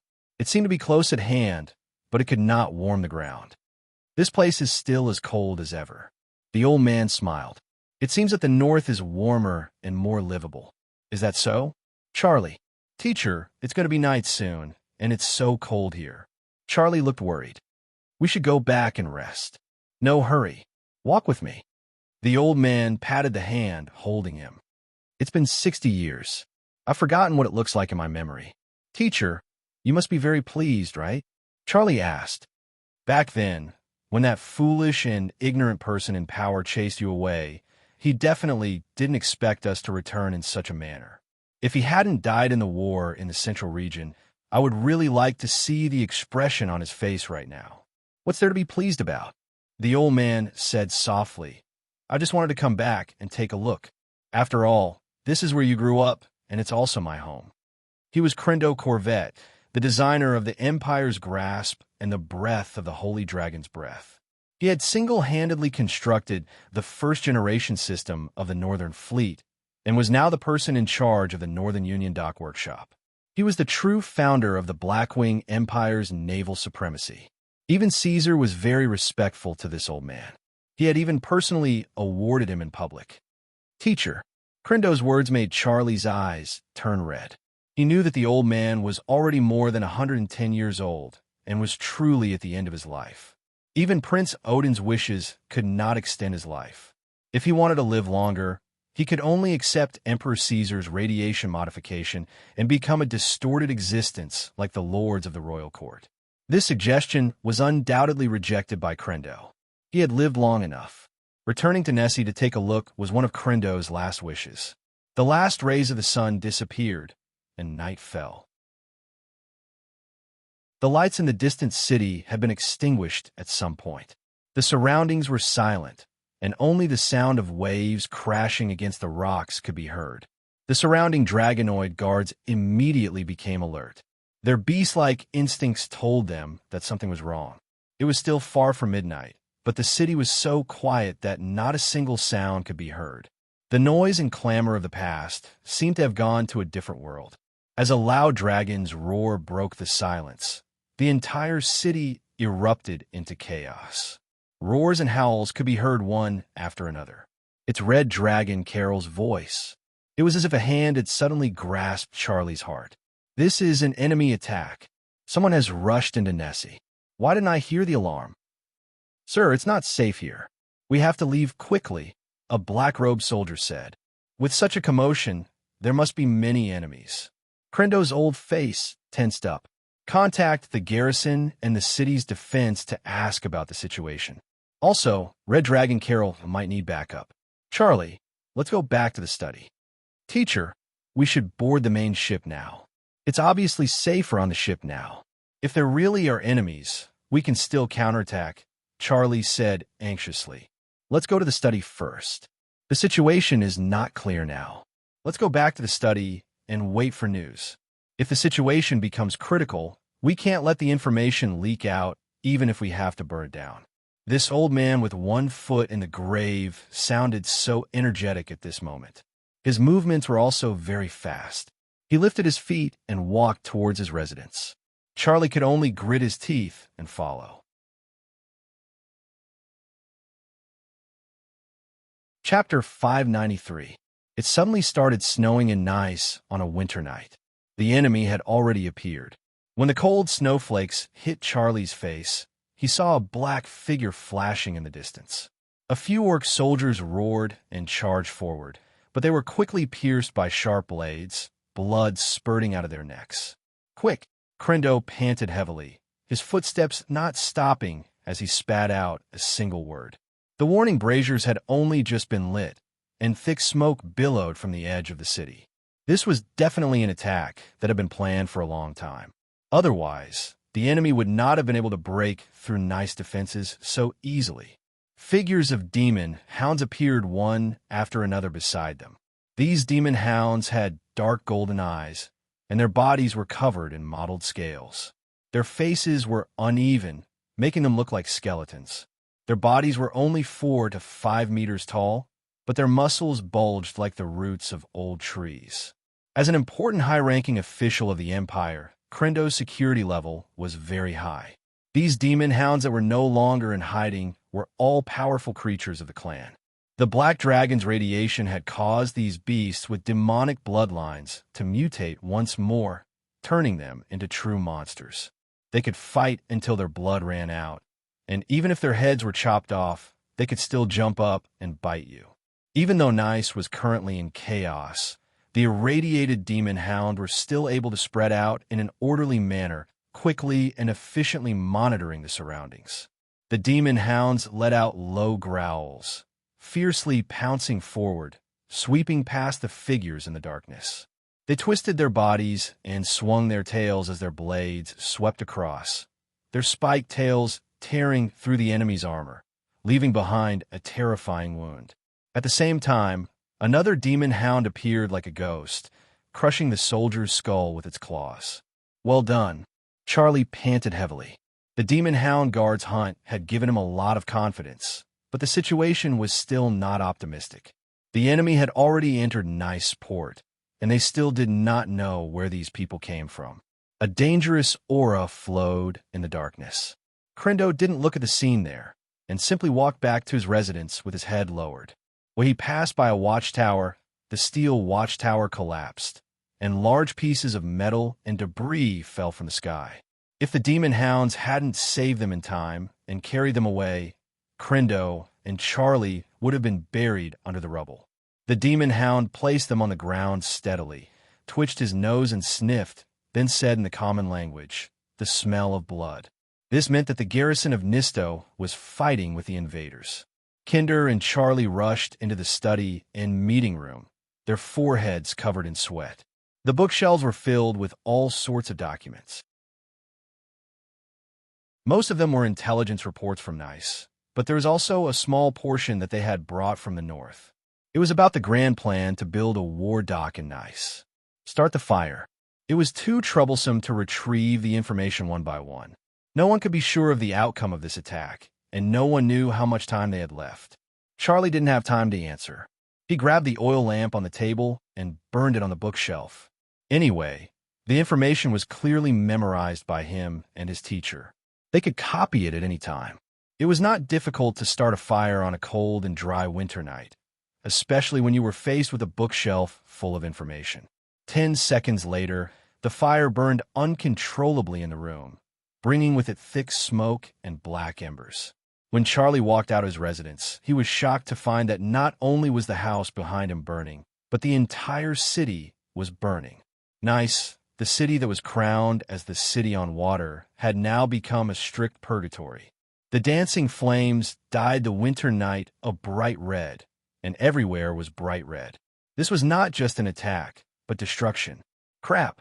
After receiving this information, Crendo suddenly realized that he had made a huge mistake. "Charlie, send a message in my name. Order the 3rd Fleet to leave Port Zero immediately." There's no response from there. Charlie was a little panicked. As the most important military port in the central region of the Black Wing Empire, Port Zero and Port Number 1 possessed the highest level of defense. However, when they returned from Port Number 1 to their residence, they did not encounter many enemies. It was very likely that the enemy had placed most of their forces in Port Zero and were currently launching a fierce assault on the port. "Let's go." Crendo stared in the direction of Port Zero with a determined gaze. "Teacher, we won't be of any use if we go there now," Charlie said loudly. "You should prioritize your own safety. If Nice falls, What safety is there to talk about? Only by boarding the ship will we have a chance of survival. The old man looked at his disciple, his eyes suddenly filled with an unbearable dignity. He was like an old lion that had suddenly stood up. At this moment, Charlie remembered that Crendo was not only his teacher, but also an important person who had the right to participate in the royal council. The hound let out a low growl, the bones in his body cracking slightly. He went forward and gestured for them to sit on his back. "It's very bumpy. Be careful." "Thank you," Crendo said softly. Heavy snow fell, but it was unable to extinguish the raging flames in Nistu. Port Zero was already in a state of chaos. The soldiers were fighting with their lives on the line against the invading enemies. The overall quality of the Blackwing army was definitely one of the best in Eladia, but the invading enemies were stronger than them.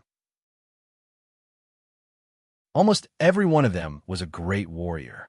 With such a great disparity in strength, it was undoubtedly a one-sided massacre for the Blackwing garrison in Nistu. The radiation hounds were very smart.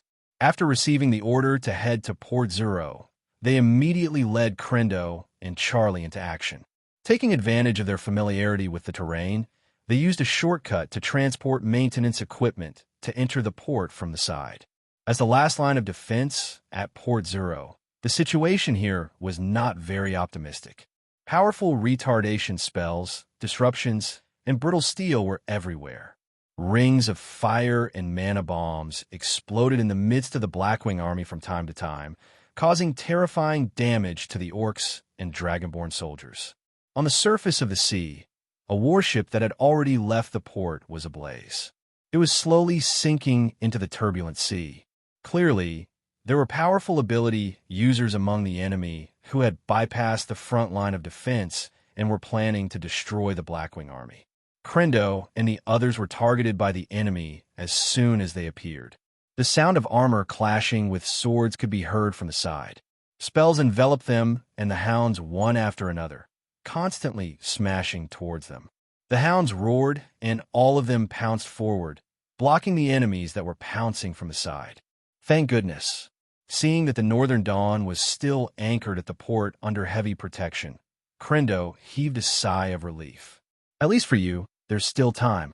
"What do you mean?" Charlie was alarmed, but he immediately returned to his sincere attitude. "Let's go, teacher." "You go." Crendo slowly sat down and covered his mouth as he coughed twice. His palms were bloody. "I'm old. I can't even take a little bump."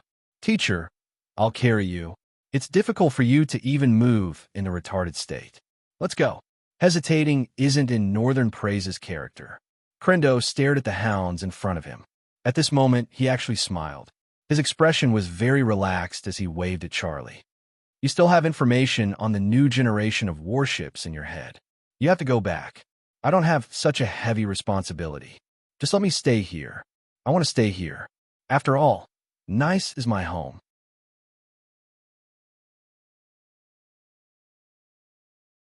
Chapter 594. "Nice has fallen," Hogg said softly. In the northern court of the Blackwing Empire, almost all the lords of the court stood in the hall. Their ferocious faces were illuminated by the flickering candlelight.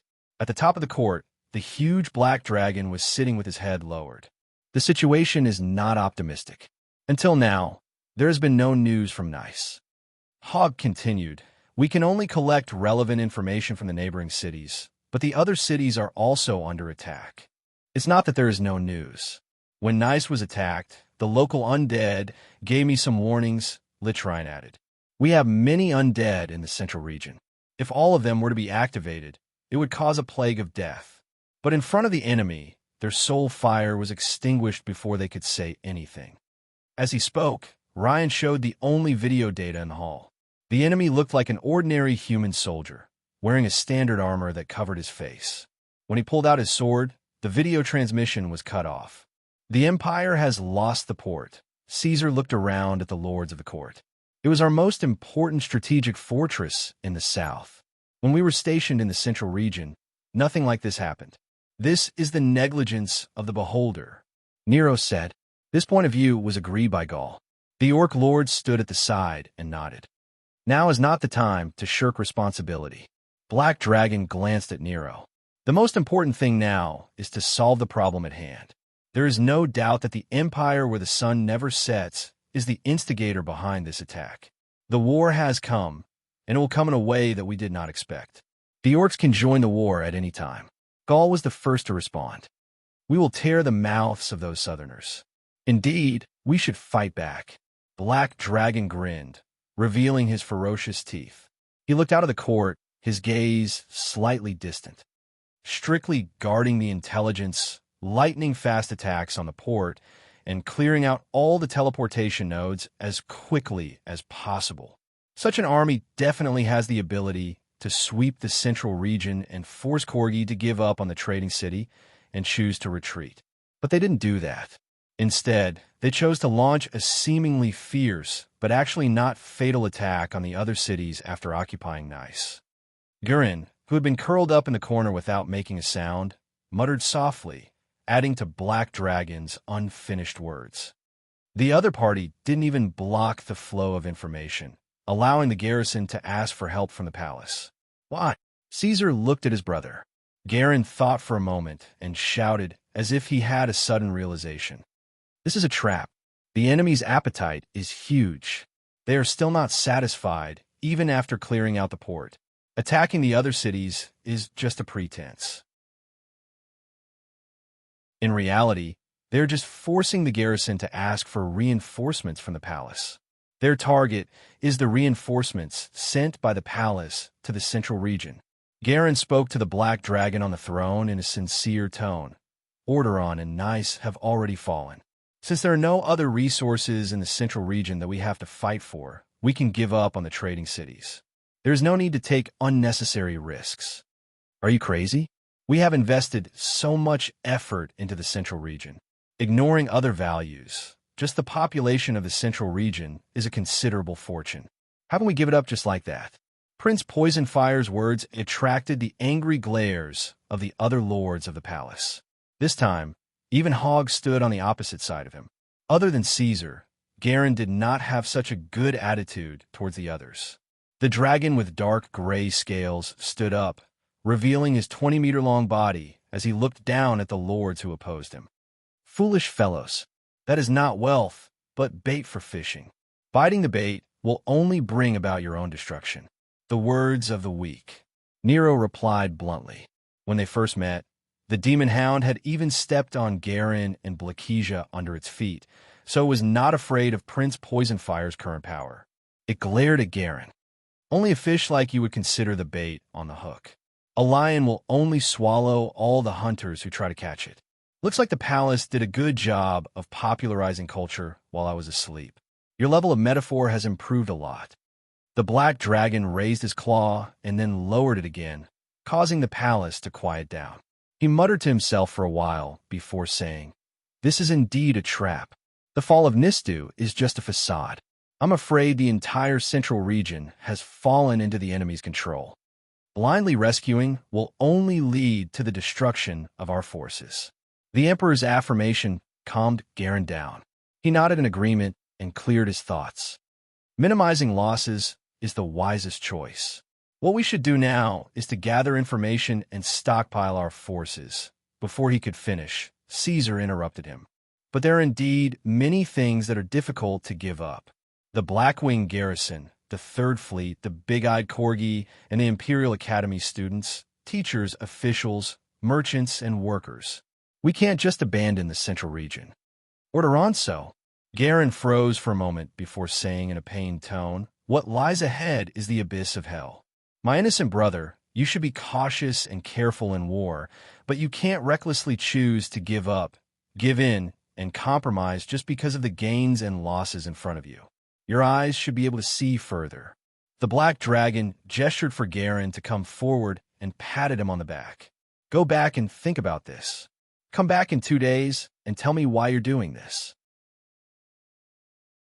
In fact, Caesar was not willing to take such a huge risk to save the central region. But now that his daughter was about to ascend to godhood, saving the central region would be an opportunity for the Empire to publicize and increase the cohesion of the Blackwing garrison to an unprecedented level. This would allow Odin to more smoothly harvest believers and fulfill the little dragon's long-cherished wish to ascend to godhood. After comforting his brother, Caesar turned to the other lords of the palace. Currently, the Unfallen Empire has sealed off the entire central region. The nearest teleportation node we can use is in Air-Sala. Inform the United Kingdom of Air-Sala that the North has entered a state of total war. The palace will requisition all the teleportation nodes they can use. Right away, the Manticore Lord in charge of diplomacy turned and left. Gather the Dragon Maw clan. The Radiation Dragons will be the first batch of troops to be teleported. You will become my eyes and investigate the situation in the central region. Yes, my king. The four-winged dragon, Tia, who had once accompanied Luna when she was pregnant, accepted the order. Wait. Caesar stopped her and suddenly remembered. How many dragon eggs do you have? Currently, there are 60 incubation pools in the Empire. There are about 3,000 dragon eggs in total. Tia hurriedly replied. She was glad that the great emperor finally remembered this. The Radiation Dragons were the only fully mutated clan in the Empire. Only a small number of powerful individuals with extraordinary talents had the ability to reproduce. As time passed, their numbers were decreasing sharply. Do you want to awaken them? Tia asked hesitantly. Or do you want to replenish the dragon eggs? Hatch 500 first. Caesar ordered. Those were the dragon eggs that he had already irradiated. The Blackwing Empire had a mature process that could quickly catalyze the process. These mutated radiation dragons could be used in battle 2 weeks after hatching. Add another 3,000 dragon eggs to the reserve warehouse. Once we have 5,000, I will find some time to irradiate them. It was worth mentioning that among the 3,000 dragon eggs in the incubation pool, there was a batch that was not the mutated product of the Black Dragon's radiation. Instead, they were the dragon eggs blessed by Odin's oracle. However, there were very few of them. There were only about 30 of them. Caesar did not pay much attention to them.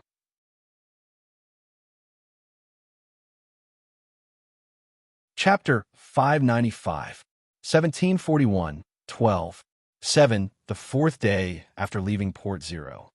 Today, we were attacked again. The fleet lost the storm and thunder. Fortunately, we finally sailed out of the Hudgian Sea. Time was tight. The fleet did not have the time to prepare supplies for the long voyage. Judging from the current consumption, the food and water on the main ship and the frigate can only last for 2 more weeks. So far, the distress signal we sent has not been answered. The enemy is in hot pursuit. This grievous news has made everyone's already tense nerves even more fragile. Everyone's temper has become irritable. They yelled at the people around them over trivial matters. Some even fought. I'm very uneasy. I heard that on the Thornflower, there have been 3 vicious fights between orc soldiers. Some sailors have mysteriously gone missing. The crew of different races have begun to be wary of each other. Charlie put down his pen and sighed. He flipped through the paper and looked at the records in front. This was the diary of his escape from the northern kingdom of Dawn. On the first day, he wrote 2 pages, but the number of words decreased as time went on. Today, there were only a few messy and scattered sentences. It cannot be helped. The current situation was urgent.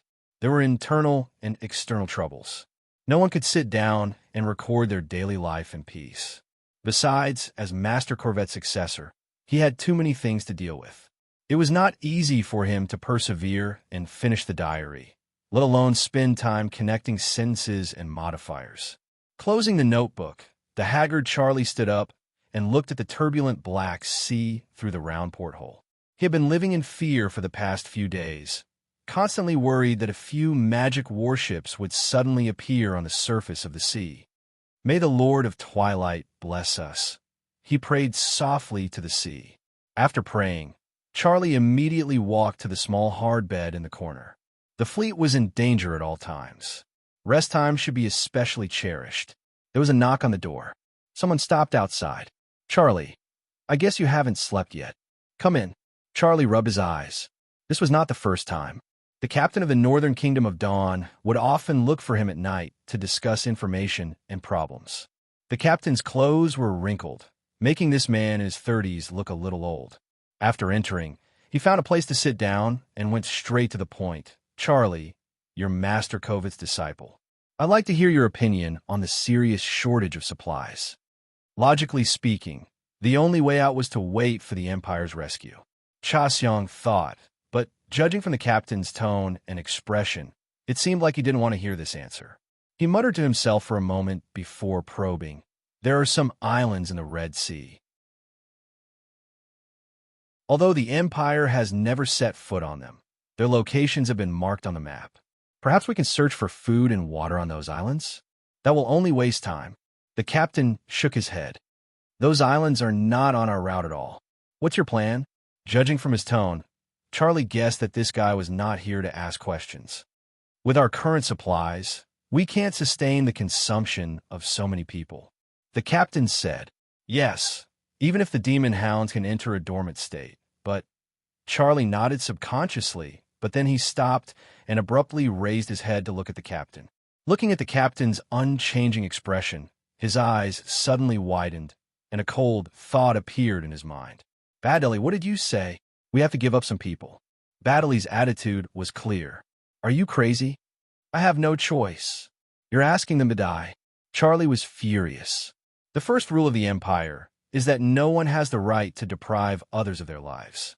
This is the law written by His Majesty the Emperor himself. I said I have no choice. Baddeley, I've always thought that you were a responsible and trustworthy person, but now you're actually telling me to give up on those who have fought alongside us. Charlie said, well, if someone really has to be given up, why can't that person be you? The mission given to me by the Empire is to ensure the safety of the Northern Dawn. Baddeley was not affected by his words and just calmly narrated, this main ship is an important asset of the Empire, the crystallization of the Northern industry and magic technology. We must not let it fall into the hands of the enemy. Compared to the interests of the Empire, you, me, and others are not important. These sacrifices are worth it. Charlie felt that the world was collapsing in front of his eyes. Not long ago, he had lost his most respected mentor, and now he had to face such a terrifying reality. No matter how noble the reason is, you can't abandon your comrades. This kind of behavior will be sentenced to hanging by the arbitral tribunal.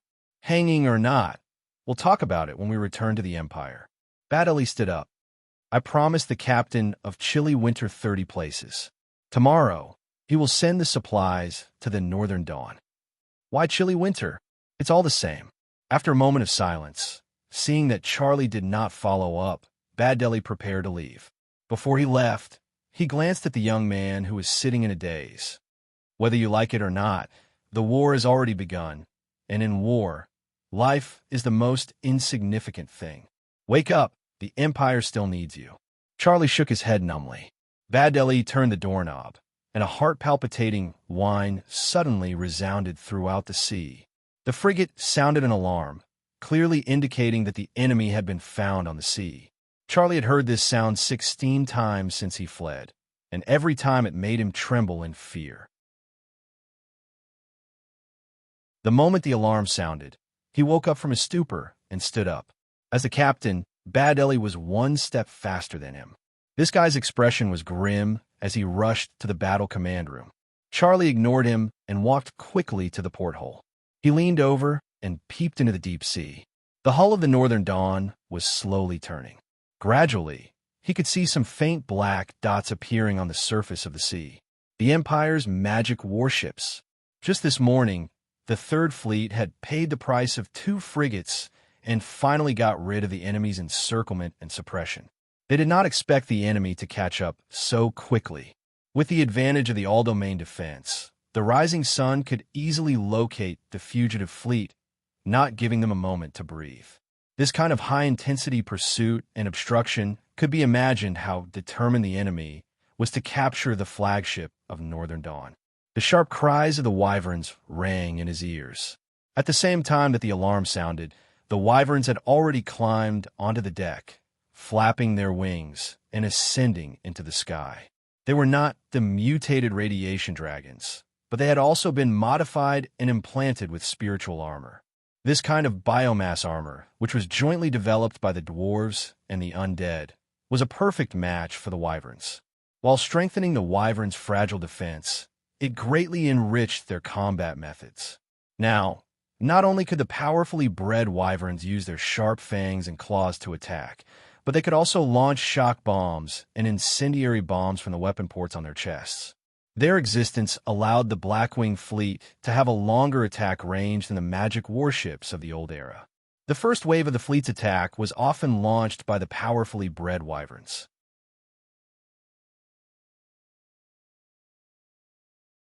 Chapter 596. We just received news from the Deep Sea Kingdom that they witnessed a battle in the Red Sea. One of the parties in the battle seems to be the third fleet that we have been looking for. Hogg looked at the huge dragon on the throne and said in a low voice, "According to the news, although the Third Fleet successfully escaped from the port of Nistu, they still suffered heavy losses. The Sea Race reported that the fleet has entered the Deep Sea City under their protection. The main ship, the Northern Dawn, is also among them." Deep Sea City? A city built in the Deep Sea. It is said to be the capital of the Deep Sea Kingdom, but we have not found the precise coordinates of the city yet, Hogg explained. "Since you have encountered it, why not just send the Northern Dawn back?" The dragon on the throne asked. Sending the Third Fleet into the Deep Sea City was nominally for protection, but in reality, it was more like holding a bargaining chip to exchange benefits with the Northern King's Court. This caused Caesar to be dissatisfied. He had already reached an agreement with the Lord of Calamity, Talos.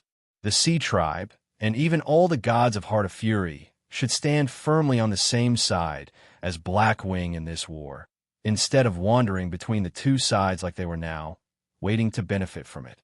Well, according to the Sea Race, we haven't reached a true alliance. They hope to invite you to the Oceanic Abyss City and establish a true alliance under the witness of the gods of the deep sea, Hogg said. Black Dragon turned his head. A trap. This idea was rejected as soon as it appeared. Although Umberlee was indeed an unreasonable and vengeful evil god, under the suppression of the Lord of Calamity, she would not be crazy enough to set up a trap for Caesar in the material plane. It was most likely the idea of the sea race's demonic fish that had lived for thousands of years. At this stage of growth, even the gods could not completely control their thoughts. The demonic fish at the bottom had no confidence in Blackwing, and they did not dare to run to the land. They could only invite the Black Dragon to their nest, the Sea Abyss City, to test the power of Caesar there. The Deep Sea City? Let's find time to go there. For now, let the Third Fleet rest for a while. Caesar noted this down and asked, "How is the situation in the central region? The radiation dragons have arrived in Air-Sala and are awaiting orders from the royal court. We can depart at any time." Hogg found a seat at the Black Dragon's signal and sat down, saying, "Also, due to the outbreak of the trading city-state incident, the anger brewing within the empire has reached its peak. Recently, there have been public gatherings in all the major cities, including the capital, requesting the imperial court to immediately retaliate against the ugly actions of the South." Glancing at Caesar, Hogg reminded him softly, "Your Majesty, if we still don't take action, these emotions may evolve into dissatisfaction with the court. Although they can't threaten the court's rule no matter what, but so fast?" Caesar actually laughed. "This is the moment I've been waiting for. This kind of fanatical fighting spirit and the unity of the people is exactly what the court needs before the war starts.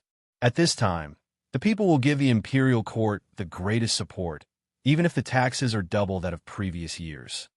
"You mean we should double the taxes?" Caesar grinned, revealing his sharp fangs. "No, triple." Hogg was silent, then nodded. "Your will take effect throughout the empire in a day." In peacetime, the Blackwing Empire was the most tolerant and open country in Iradia. But when war came, this foreign country in the north finally tore off its warm exterior, revealing the harsh appearance of power and iron law. Urge Air-Sala and the kingdom of Wolfheart to be prepared. In addition to local wars with the riverside countries, they also need to provide us with intelligence and logistical support. Caesar said to Hogg that the so-called all-out war was to use all the forces that could be used. We have people to communicate with them. The Jackalan general hesitated for a moment and asked, but should we also invite the Elven Dukedom to participate in the war? The Elven Dukedom? Caesar almost forgot about the existence of this country. Well, regarding the current situation, have they done anything? In fact, the Elven Dukedom doesn't seem to understand the current situation. Hogg said, according to our investigation, Queen Garcia seems to have deliberately blocked this information. The local people don't even know that war is coming, and there are no signs of the Ranger Army being mobilized. Your Majesty, should we intervene in the Elven regime?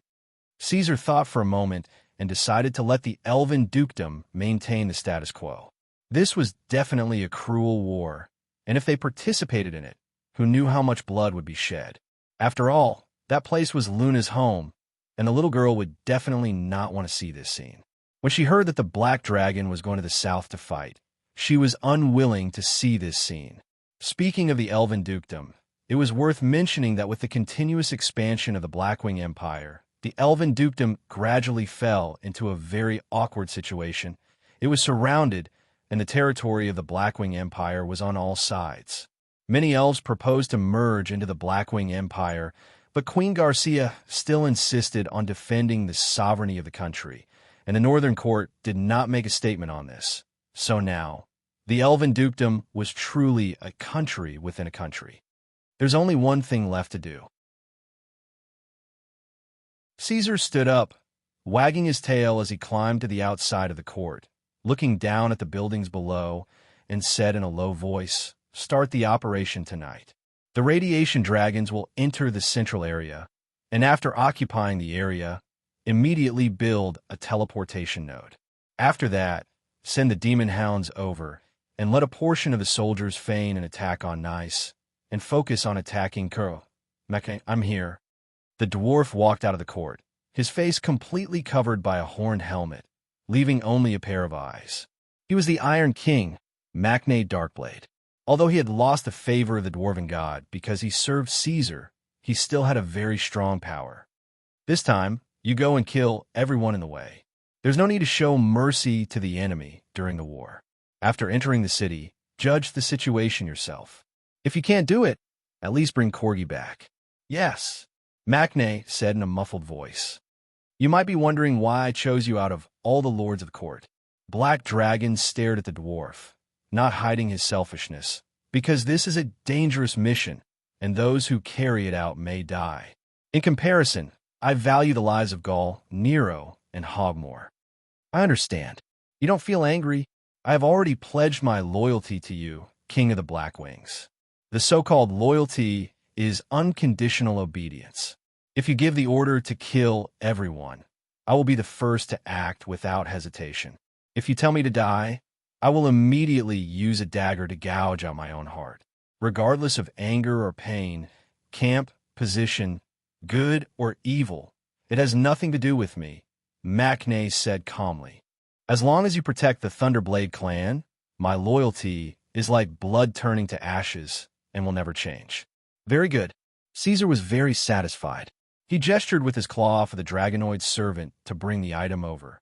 Your answer gives you the right to wear this armor, personally made by your fellow countryman, Prince Athos. This was an origin armor, the same material as the one Caesar was wearing. Tonight's attack on Coer, after success, your status will be the same as the other lords of the court. Tomorrow, the Empire will announce an official declaration of war. Regrettably, the southern countries have no intention of building peace. The bloodthirsty fanatics of the Hudgian kingdom and the empire on which the sun never sets completely ignored our warnings and openly attacked the central cities, including Nice, causing the bright pearl of Iradia to be stained with blood. In order to make us submit, the enemy fanatically carried out aggressive actions, even if it took countless lives, even if it reduced the trading cities to ruins. However, we will never submit. If the enemy attacks us with swords and knives, we will fight back with swords and knives thousands of times stronger. From today onwards, the Blackwings Empire declares war on the empire on which the sun never sets.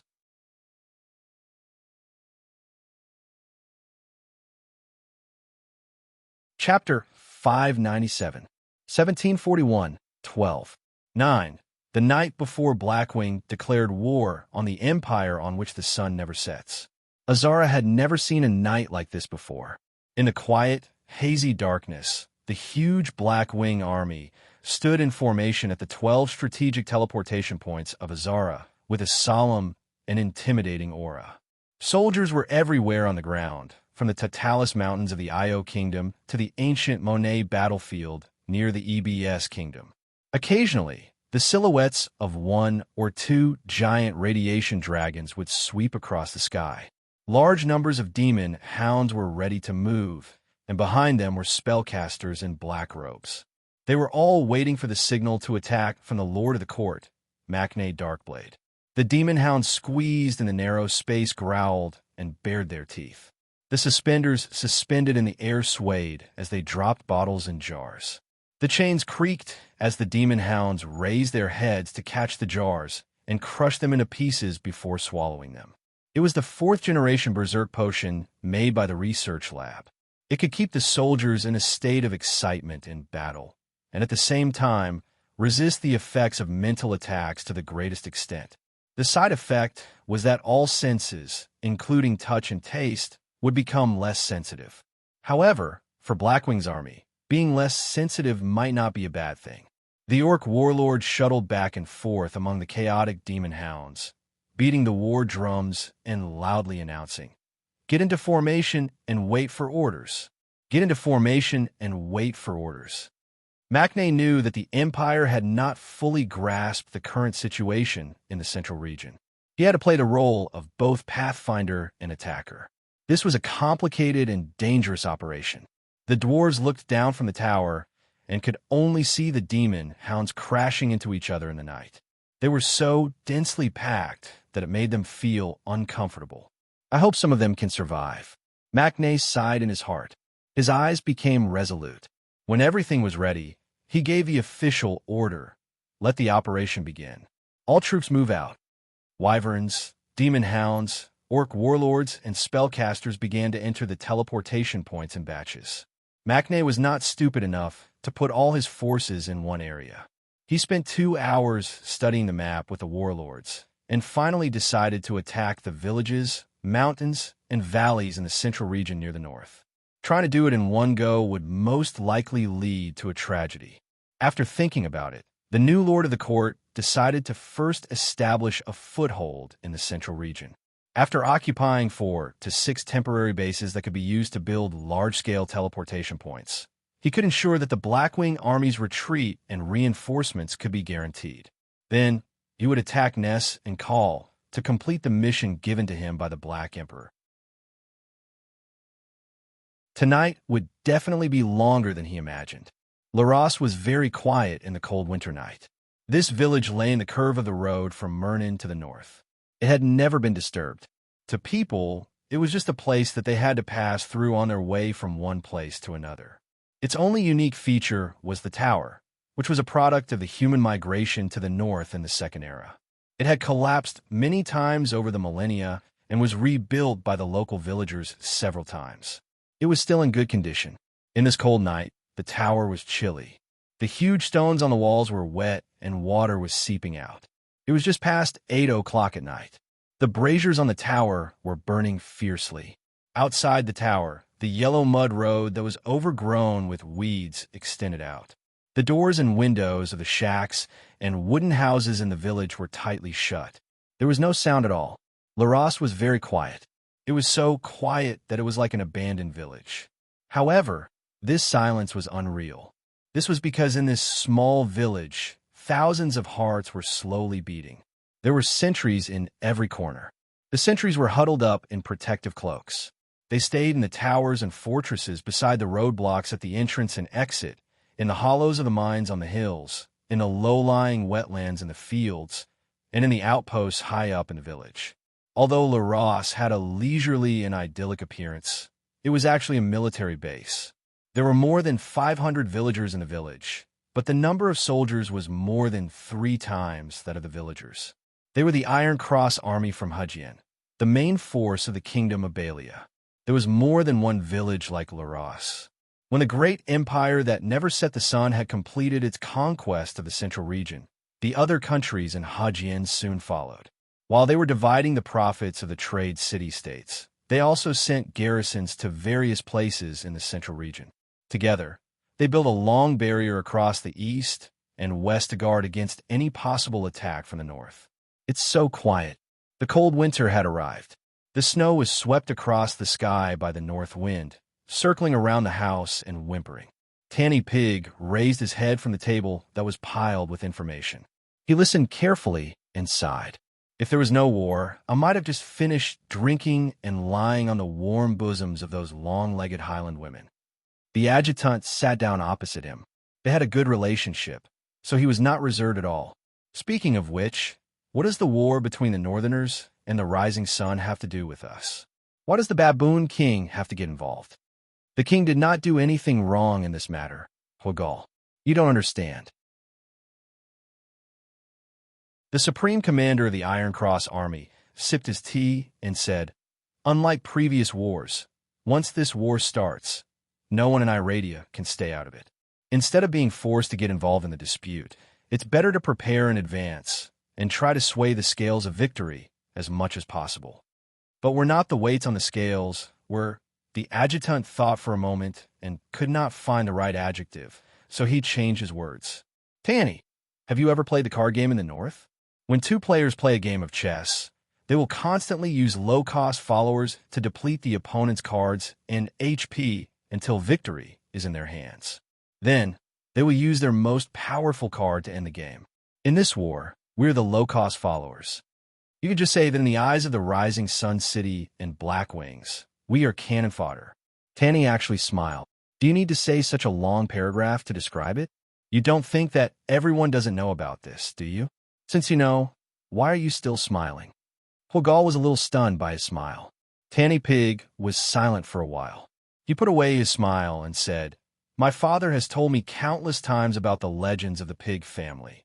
At the end of the Second Era, there was a war between humans and the beastmen. One day, there was a holy light, and a winged sky race appeared in the clouds. My ancestors responded to the call of the sky race and joined the army to fight for mankind. My ancestor became a knight in this war and fell in love with a beautiful lady, giving birth to this great family. It was not until later that I learned some of the historical facts. My ancestor did join the army, but he was not a knight. He was a knight in charge of leading the horse. He had never participated in any war. The so-called beautiful lady was just a prostitute to the army. This glorious family has never been able to fill their stomachs. When it came to my father's generation, they were as poor as a church mouse. They had neither wealth nor status. During the conflict in Baka 70 years ago, I saw my mother being taken away by the soldiers of Kashin with my own eyes. I haven't seen her since then. I smiled for no special reason, just because I wanted to do something big. I wanted to let the pig family truly have glory. Some people are born with restless blood in their bones. For fame and power, they will do anything, even if they have to pay with their lives." Tanny crooked his mouth and smiled again, as if he was mocking himself. "Even if we are cannon fodder, as long as we hold the sword, everything will have a chance." Huagal sat silently and listened. He did not know what to say and could only stare at the charcoal brazier in a daze. After a moment of silence, Tanny stood up and patted the adjutant on the shoulder. "Let's go. Accompany me outside for a walk. Tonight is particularly cold. I hope the guys at the sentry post will not be lazy."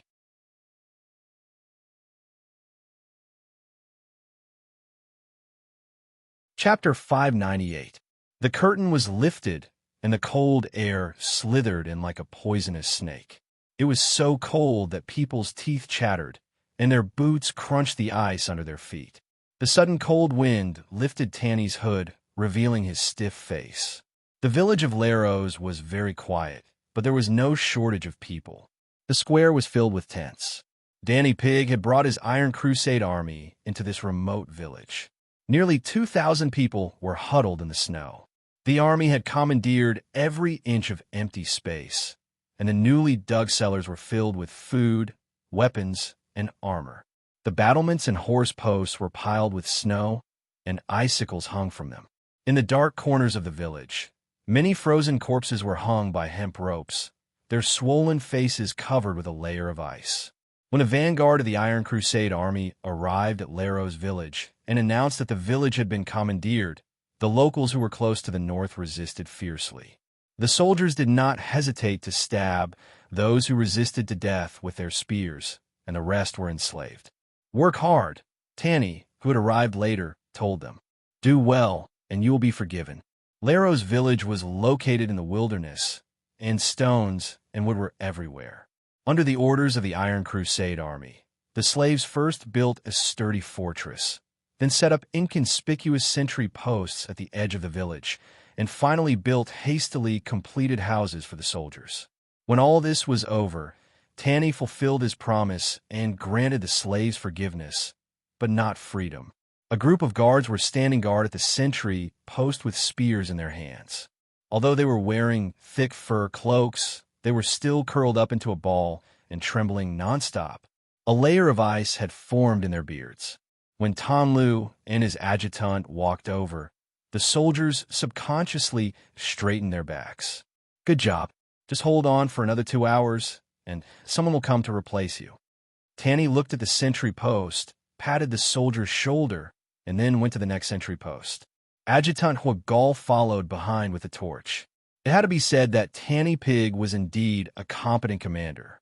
He was a legendary warrior, which was why he could still maintain the vigor of a young man at the age of 80. As the supreme commander, he would patrol the sentry post 2 to 3 times every night. No one in the Iron Crusade army could remember Tanny sleeping more than 5 hours a night. The north wind stirred up the accumulated snow again, causing the flames on the torches to flicker. Hogar felt that the snow seemed to have lessened, so he raised his head to look at the deep, dark night sky. The figures flapping their wings drew out scarlet trails, blocking the falling snow. 1, 2, 3, enemy attack. A piercing roar broke the silence of Laros. The entire campsite was like a pot of boiling hot soup being roasted in a raging fire. The dazzling illumination spell shot straight into the sky, illuminating the densely packed figures in the darkness. The bodies of the demon hounds were squeezed together, the jagged scales on their bodies reflecting a metallic luster as they surged towards Laro's village like a tide. In the first sentry post to be attacked, the soldiers seemed to have foreseen the arrival of misfortune. They had just adjusted the ballistas, and now it was just the right time to put them to use. Under the control of the soldiers, the siege weapons shot out powerful bolts that were as thick as spears, firmly nailing a running demon hound to the ground. However, this had little effect on the situation. The weakness of the ballistas being slow to reload was fatal in the face of a tide of enemies. Even more demon hounds pounced on the sentry post, causing the wooden sentry tower to tremble violently before collapsing. Mournful screams could be heard in the chilly wind. It was easy to imagine how cruel the slaughter was going on there. The wyverns in the sky let out sharp cries, flapping their wings and diving down. They used their sharp and powerful legs to grab the soldiers that were left behind, flying into the sky and then throwing them back down. The thick and cold armor could not provide any protection in this situation, and the soldiers' hearts were crushed by the huge impact of the fall. "Stay calm, spellcasters." Tanny Pig pulled out his sword, standing in the snow as he shouted. The village of Laros exploded with dazzling flames. Rolling fireballs poured out, engulfing the waves of devil hounds that were advancing dauntlessly. Some of their bodies were directly set ablaze, and the air was filled with a pungent smell of burnt flesh. The demon hounds that suffered a blow stopped their advance. They turned their heads to stare at the direction of the fireballs, and then let out wolf-like howls. Their fierce eyes flashed with the light of finding prey, and they all rushed in that direction. Tanny stomped heavily on the snow, leaving deep footprints, and jumped to the side of the soldiers that were gathering. "Stabilize the formation and prepare to block. Let these beasts have a taste of our power." The crossbows were loaded. The soldiers of the Iron Cross Army were all equipped with portable and easy-to-use crossbows. These crossbows had limited destructive power, but together with the armor-piercing arrows provided by the empire on which the sun never sets, they could achieve excellent results. The second row of soldiers bent forward, while the first row of soldiers knelt on one knee with their left arm on their right hand. They aimed at the approaching demon hounds and pulled the trigger. The cost of war to the economy was no different from burning money. Because these armor-piercing arrows were not easy to make, each one of them was expensive. They could be sold for 10 to 20 gold coins in the shady black market. Now, the well-trained soldiers were skillfully loading, aiming, and firing. Every wave of arrows would consume hundreds of armor-piercing arrows. Of course, the profits they obtained were also very considerable. Under the concentrated attack of the crossbow arrows, even the demon hounds of the Blackwing Empire could not protect themselves. Their scales and bodies were pierced through, leaving behind bloody holes. If the archers aimed accurately enough, they could even directly shoot through the head of a demon hound, killing it on the spot. After 5 continuous rounds of shooting, hundreds of demon hounds fell to the ground, but the enemy had also rushed to the front. "Draw your swords," Tanner roared. He was the highest commander of the Iron Cross army, and, at the same time, a legendary warrior who had experienced hundreds of battles. Therefore, it was reasonable for him to stand at the front of the line of defense and engage in close combat with these beasts. Although they were a combat force from Hajien, the Iron Cross army's configuration and strength were not weak. In addition to Tanner Peary, the army also had a great wizard, 5 intermediate spellcasters, and more than 30 spell apprentices. They were also doing their best to resist the attack. A hazy buff spell enveloped the entire formation of soldiers. Under the black sky, streaks of fire appeared one after another, bursting out among the demon hounds and wyverns. The whole village of Laros was burning fiercely. In the end, under the situation of paying a huge price of casualties, the Iron Cross army, led by Tanner, repelled the attacking enemy. This was a major mistake in the enemy's strategy. Under the situation where they were powerless, they should have immediately given up the idea of attacking after discovering that there was an elite troop stationed here. Why? In front of Tanner knelt the orc warlord, who was covered in blood. Even if their commander was captured, the demon hounds and wyverns did not retreat. They fought until the last drop of blood was shed. Why did you choose Laros? This kind of attack at all costs, what does it mean to you? Tanner asked. He wanted to know the strategic goal of these fellows. This might affect the subsequent trend of the war. At all costs. Human, when you said at all costs, did you mean this level of attack by these soldiers? The tied-up orc warlord raised his head and looked at him with disdain. Foolish fellow. Laros is just a small target that isn't being taken seriously. The troops I'm leading aren't Blackwing's elite troops. Tonight, all the disobedient offenders will be dealt with. Blackwing's army will sweep through the entire central region. The orc warlord coughed up 2 mouthfuls of blood. He did not seem to mind saying a few more words. Without waiting for the other party to ask, he continued, I have failed, but you are not the victorious side. The attack is not over. This place will be cleaned up soon, and you will all be crushed to dust by Blackwing's heavy crushing. Disgusting brown-skinned pig. Huagal, who was standing at the side, frowned. He could not help but kick the orc's head, knocking him to the ground. What a stinky and stubborn mouth. The orc warlord fell to the ground, but there was a cold smile on his face. You are about to die. Tanner walked to his side and squatted down. Looking at the orc's expression, he asked softly, Is it worth it to work for that monster that distorts the darkness? To you, it is a monster, but to us, great Emperor Caesar is our guide, our savior, the best and only king.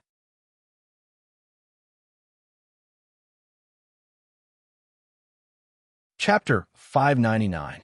The charcoal was burning brightly and the brazier was sizzling.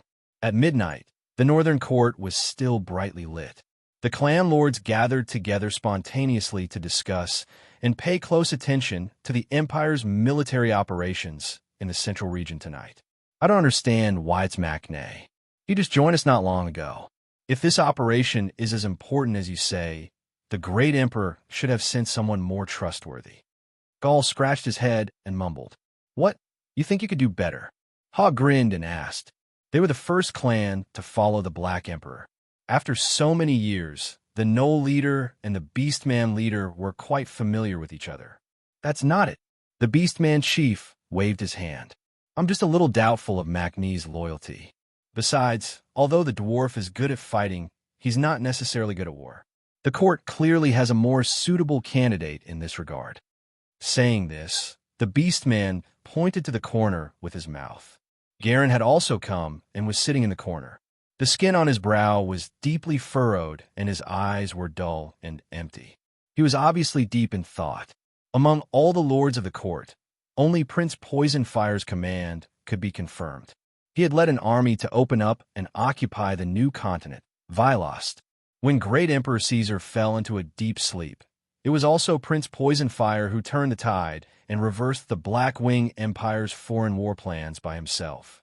Although many people were critical of Garen at the time, as time passed, people gradually realized that Prince Poisonfire was right. The Black Emperor had also publicly expressed his importance and appreciation for him. A series of events superimposed on each other, causing Garen's status in the court to rapidly rise. "Your Highness." Hogg walked over. To be honest, he was also very puzzled and could not understand Caesar's thoughts. "Do you think the Great Emperor has a deeper meaning for sending Macne to the central region? After all, in our opinion, you are the best person to command this operation." Garen came back from his daze and thought for a moment before saying, "Perhaps Ordoronzo has more confidence in the dwarves, or maybe I have something else to do in his plan. In my opinion, no one can compare to the Great Emperor when it comes to war." Gaul snorted and interjected. When the old chief was still alive, the Stone Crow clan, which only had a few hundred people, was surrounded by humans. The Great Emperor, he stopped abruptly, eyes widening as he walked quickly to the huge conference table in the center of the court. Garen saw that all the lords were gathered there, so he took a look. He was very familiar with this crystal. After the magic suppression on Vilost, he was familiar with the crystal. When this crystal... Soon, the expressions of the lords of the royal court became serious. For a moment, the huge royal court in the north was in an uproar. The news conveyed by the crystal had caused a heated discussion. Coincidentally, Caesar was yawning as he walked in slowly, wagging his tail. He had just put Luna to sleep and guessed that the Empire had a preliminary report on the military operation in the central region. So, he brought along Odin, who kept following him, to the court to see the results. He didn't expect to see the lords in a heated discussion as soon as he arrived. When the Great Emperor and Odin arrived, all the clan leaders immediately fell silent. Caesar looked at them and could guess what was going on. He licked his lips and asked casually, "Is the progress in the central region not going well?" "Your Majesty, our military operation has been hindered." Hogg was the first to report. "McNeil is sending a message to the court asking for reinforcements." "Reinforcements?" Black Dragon muttered. Before he could do anything, Odin had already squeezed into the group of lords and showed him the communication crystal. "The first phase of the plan has been completed. We have successfully gained a foothold in the northern part of the Trade Federation. We have taken over 14 military camps and built 6 large-scale, long-distance teleportation magic circles. In order to achieve this goal, I have lost more than 60% of my troops. The camp is full of injured and dead soldiers. After that, I launched a probing attack on the nearest city, Emorin City, but it was to no avail. The strength of the local garrison is stronger than I thought. With the army I have now, I can't resist the upcoming counterattack, nor can I carry out the next phase of the rescue operation. For this, I have sent a message to the court, hoping that the Empire can provide more support." What followed was a detailed progress report submitted by McNeil, the difficulties the local Blackwing army faced, the need for troops, and his personal vision for the future of the war.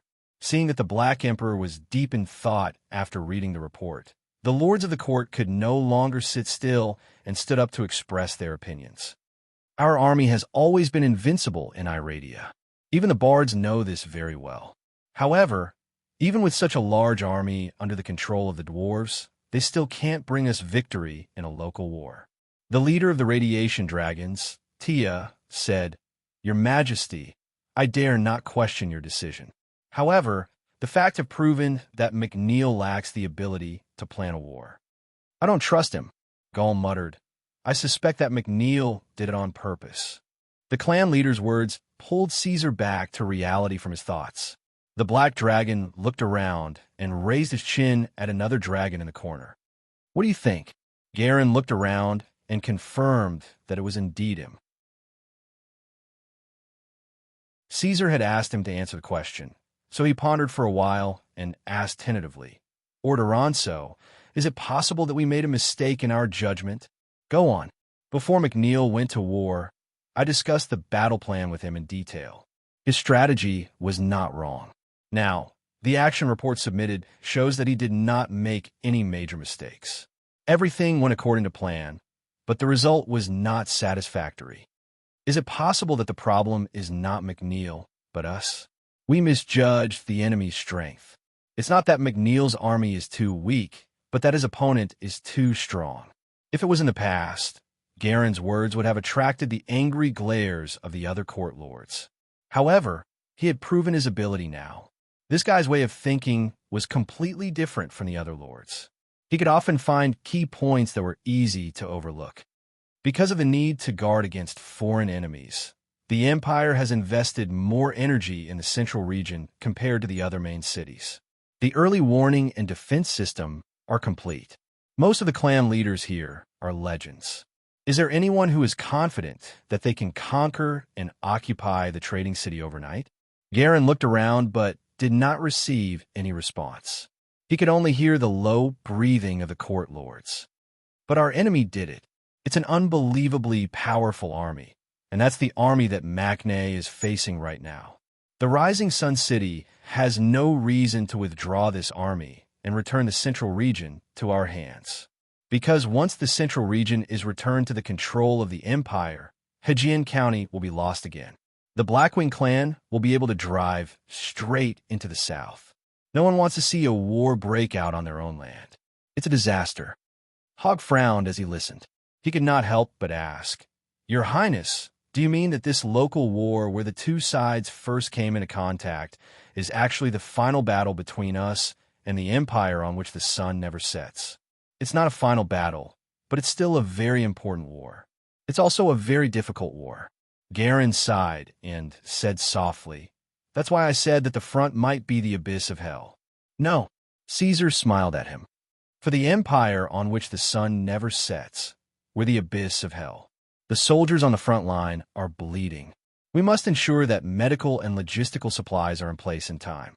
Hogg, let the 3rd Orc Infantry Regiment, the Centaur Legion, the 4th Armored Legion, and the Special Response Force go to the central region as reinforcements."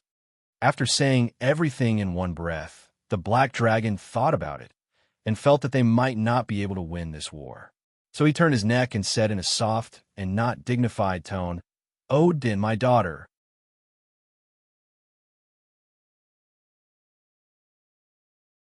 Chapter 600. The pair of wings crossed the towering mountains and low-lying valleys with roars and strong winds, and the huge body cast a large shadow. The Black Dragon acted immediately after making the decision. He let his daughter Odin lead the Imperial troops to the central region to support, while he left the palace alone and went to the meeting with the Deep Sea Kingdom. Caesar knew little about the country under the sea. He only knew that they had a very long history that could be traced back to the era of dragons and titans.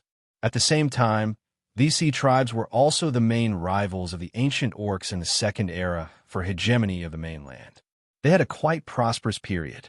With the rise of human beings, the sea tribes gradually disappeared from the surface, but this did not mean that they had declined. These guys were very smart.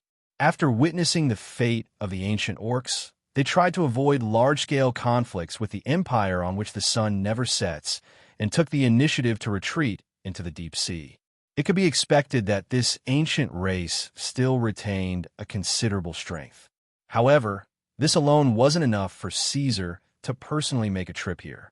Compared to the combat power that the sea tribe could provide, The Black Dragon valued the resources that the deep-sea nation controlled more. More than 90% of the waters in Aladia belonged to the deep-sea nation, and the Sea Tribe controlled countless teleportation nodes that connected the deep-sea nation to the surface. Once these strategic resources were used by the Black Dragon, his invincible fleet would be like a tiger with wings, and he would obtain a ruling power that the empire on which the sun never sets would not be able to achieve in another 50 years. The importance of this point was beyond doubt. Once the sea rule was formed, Caesar could fully exert the advantages of the empire and rely on the sea nodes to send the fleet to the southern end of the sun on the other side to fight, opening up a second battlefield, and let the bloated enemy be attacked from both sides. Talos, your believers don't seem to take you seriously. The Black Dragon's huge wings swept across the sea, and the hurricane behind him set off monstrous waves. He narrowed his eyes and seemed to be casually looking at the things under the sea. I'm not their god. Umberlee is. Do you think Umberlee is a god that can be relied on? The lightning-shaped emblem appeared in Caesar's ear. The ruler of the Sea Tribes has a little too much self-awareness. It's not surprising that he can ask you to go in person. Aren't you afraid that I'll crush their little city? The Black Dragon snorted. Hey, don't underestimate the only clan left behind by the raging gods in Iradia. In the primeval era, the Oceanids helped us hang many titans, Talos said. Those few demonic fish have been alive until now. If that's the case, I'm interested. Just don't kill them. Caesar dove close to the surface of the sea and slowly submerged into the water while raising huge waves. The Black Dragon was originally an aquatic dragon, so they did not need to practice their innate ability to swim in the deep sea. Caesar retracted his wings and gently swayed his long and powerful dragon tail, diving continuously like a huge flying fish. After a long time, he came to the bottom of the sea. The light had been filtered out by the nearly 10,000-meter water layer. The surroundings were complete darkness, terrible cold, and deadly high pressure. Among the land creatures, only the legendary could endure such a harsh environment. Caesar's claws gently stood on the bottom of the sea, and he looked around with his molten eyes. There was no sign of life in his sight. At this time, the surrounding water began to shake, and the shaking came from the rocks under the Black Dragon's feet. A large amount of dust was raised by the rolling water, and the earthquake tore the bottom of the sea. The rock layer in front of Caesar cracked and collapsed, revealing a huge cavity with dark red lava flowing. Then, as if an irresistible hurricane had been set off at the bottom of the sea, hundreds of millions of tons of water were pouring into the cavity, and everything that could be seen was sucked into the crack. Caesar's posture did not change. He stood still and watched quietly. The water had no effect on him. Salute to you, the king of the land, the ruler of the northern world, your majesty Black Emperor. Caesar heard a hissing sound that sounded like a snake's whisper. A guard of honor made of sharks, octopuses, and seahorses appeared in front of the Black Dragon. The mermaid in the lead had soft hair and a beautiful face. She walked forward to Caesar and looked up at the magnificent body of the Black Dragon. She bowed and saluted. Welcome to the city of Deep Ocean. Is your city in the trench below the ground? Caesar did not look at her, but stared at the crack in front of him. Yes. The mermaid nodded, turned around, and swam forward. Please follow me. The Black Dragon moved his thick legs and walked forward step by step as if he was on the ground, stirring the water that had calmed down with great difficulty again. The seahorses in the Guard of Honor secretly struggled a few times, barely maintaining their bodies, trying not to show their embarrassment in front of the outsider. The city of Deep Ocean was built 4,000 years ago. According to the elders in the family, the city was located in the middle of the sea at the beginning, the center of the entire ocean world. The mermaid explained while leading the way. Later, because the enemy became more and more powerful, King Ponius moved the city of Deep Ocean to the bottom of the sea for safety. In recent years, it has been moved to a more hidden half-plane crack. Enemy, are you referring to humans? Caesar casually asked. The mermaid with the flower crown turned her head and looked at the Black Dragon, pursing her lips. not just humans. It meant that the Blackwing Empire was also their imaginary enemy. The black dragon followed the guard of honor through the half-plane node. Light poured in from all directions, and Caesar saw the city hidden in the deep sea. It was unexpectedly large and had a breathtaking beauty. Red and silver corals filled it. Flowers of various colors fluttered with the water, and schools of fish shuttled back and forth in the city. He could also hear singing and roaring in his ears. Caesar followed the receptionist who led the way and looked around as if he was sightseeing. But in his mind, he was thinking about how to make this a part of the Empire's territory. Under the gaze of the Sea Race Army, the Black Dragon slowly passed through the city of Deep Ocean and arrived at the core building that the mermaid had mentioned, the Immortal Palace. The name sounded nice, but what Caesar saw was an ancient ruin. The black coral branches had long withered, and black smoke was rising from the branches. The hall was cramped and low, without a promenade or window, just like an abandoned tower. The demonic fish lives here. Caesar was puzzled. All the kings are here. The mermaid stopped. I can't go any further. Many sea race have entered the Immortal Palace, but not many have come out. This is the most sacred place in the city of Deep Ocean. The kings chose to receive you here out of respect for your identity and strength. Caesar grinned and continued to walk forward indifferently. As soon as he entered the door, he saw a feast of corpses. The participants were all members of the sea race who had been slaughtered in a strange way. Their bodies were torn apart and lying in the dim hall. In the puddles of coagulated blood, there was a sea shark whose lower abdomen had been cut open, a giant crab whose limbs had been severed, and a mermaid who had lost her head. On the huge throne above sat a dead titan who was wearing armor and holding a heavy hammer in his hand. There were several dark holes in his chest. Your collection is very interesting. Black Dragon raised his head and looked at the scribbles on the wall. I received your invitation, so I came. Now, it's time for you to come out and see me.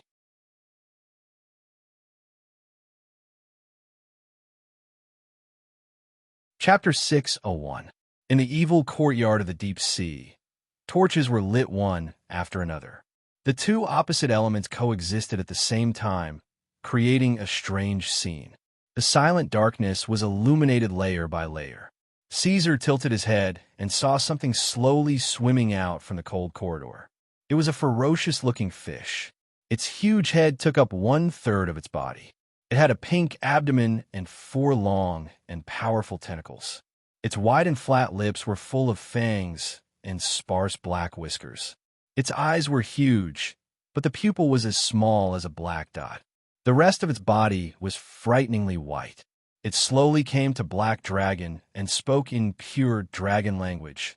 Emperor of the surface world, the mutated dragon Caesar Tangerine, welcome. We are the kings of the deep sea. We have been waiting for you for a long time.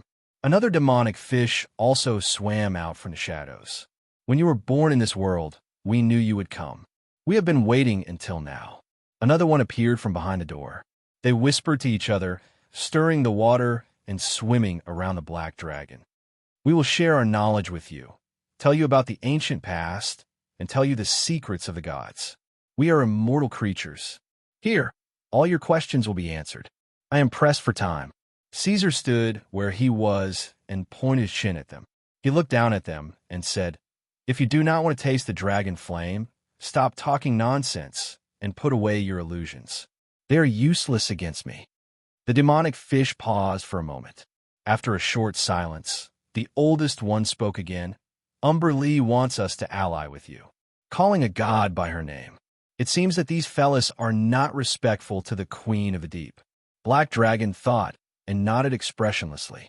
What good can we do for the sea race? It was a very realistic question. Caesar turned his eyes to the collection of demonic fish. Under his gaze, the corpses on the ground, the scattered armor and weapons, and the titan on the chair all began to melt.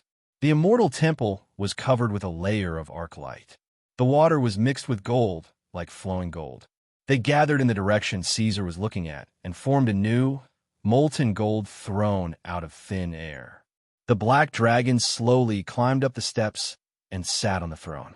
He then turned to look at the demonic fish below and said, In the future, Iradia will only have one empire and one emperor.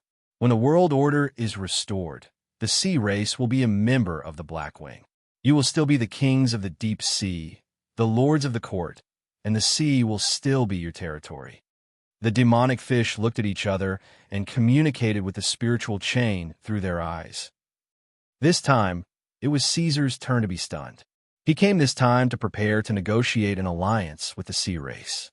He did not intend to force the deep-sea nation to submit. The reason why he put on such a high attitude was to get the initiative in advance and gain an advantageous position in the bargaining later. He never thought that the development of the situation would far exceed his expectations. These few demonic fish that had a frightening reputation actually didn't get angry or resist his provocation. Instead, they easily gave in and agreed to his unreasonable request. It was as if these fellas had long been prepared to join the Blackwing Empire. Very good. Caesar could only grit his teeth and nod, try to maintain the aura he had created before. Choose one of you to join the court. I will send people to Oceanic Abyss City. The Empire needs all of your existing marine resource points to prepare for the war against the Empire on the south coast. Also, return the Northern Dawn flagship to the Empire fleet as soon as possible. As you wish. The demonic fish nodded. Seeing that Caesar had the intention to leave, they continued. Black Emperor, we invited you to Oceanic Abyss City not only to form an alliance and merge. We also want to tell you something else. The demons will land here. The kings of the deep sea threw out a very important message. Caesar was surprised, but then he understood. No wonder the demonic fish submitted so easily. It was not because he had some kind of halo, but because these fellas were in a worrying situation. Instead of going to the victorious country after the demons landed, it was better to prepare in advance and choose the side they were more optimistic about. After all, the charcoal in the winter night was always more precious than the flowers on the brocade. These ancient creatures that had lived for thousands of years clearly understood this principle. Black Dragon said in a deep voice, "Are you sure?" Yes. If they did not have a certain degree of certainty, the demonic fish would not have made the decision to join Blackwing so easily. The kings of the deep sea explained to Caesar, the half-plane where Oceanic Abyss City is located is becoming more and more unstable. In recent years, the sea race has reported many phenomena of the abyss aura seeping in. Through reverse tracing, we found the source of the spatial fluctuations, the multidimensional space tunnel from the abyss. Although we do not know when they will arrive, what is certain is that Oceanic Abyss City is the end of the worm-eroded tunnel, the landing land of the abyss demons. Why not consider migration? Caesar was curious. As far as he knew, the demonic fish were also creatures of the evil camp. It was impossible for them to have a sense of justice out of nowhere to resist the invasion of the demons.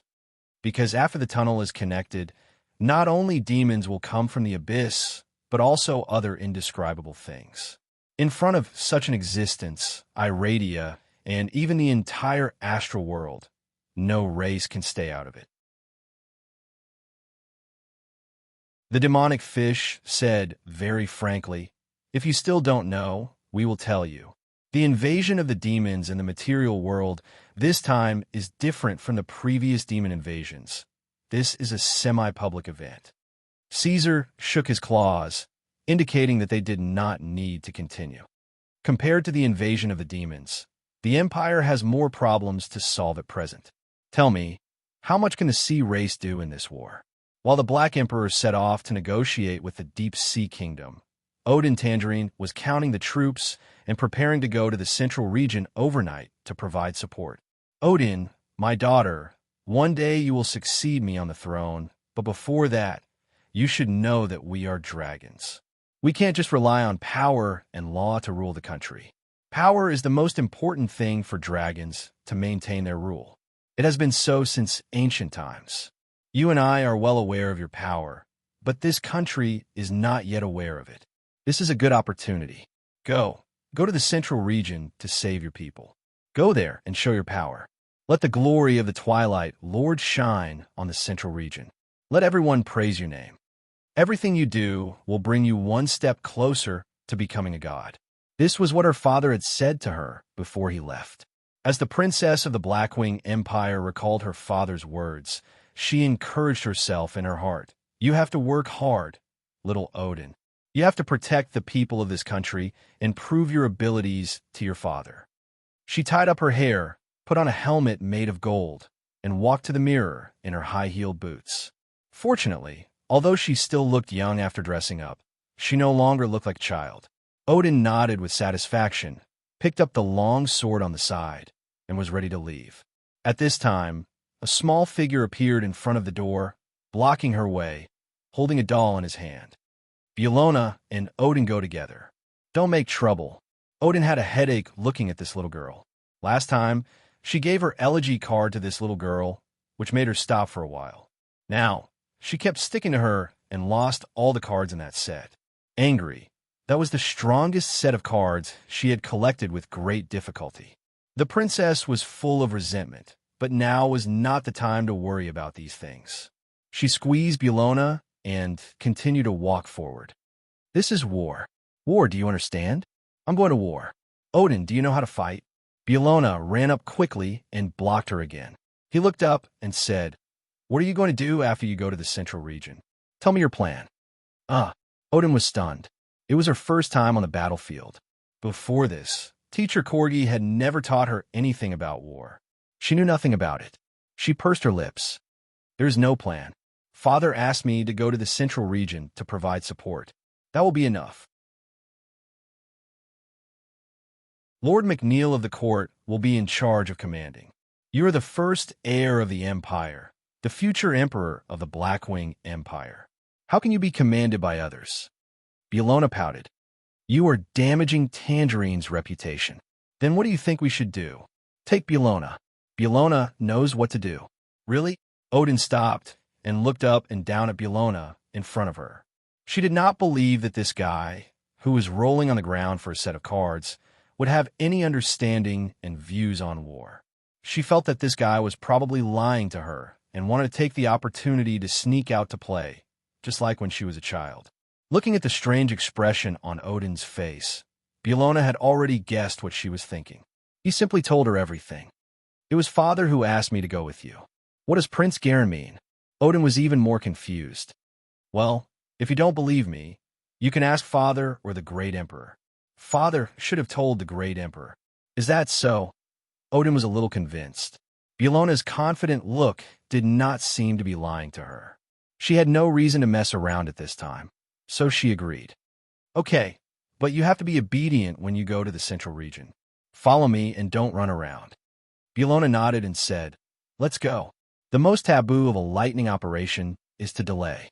Tonight, even at all costs, the Empire must complete the occupation of at least one city-state. Only then will we have the ability to face the counterattack.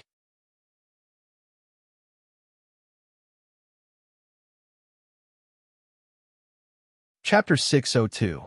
Why Strategy, Tactics, and Command. Odin was confused. In her understanding, war was a competition of strength between the two sides.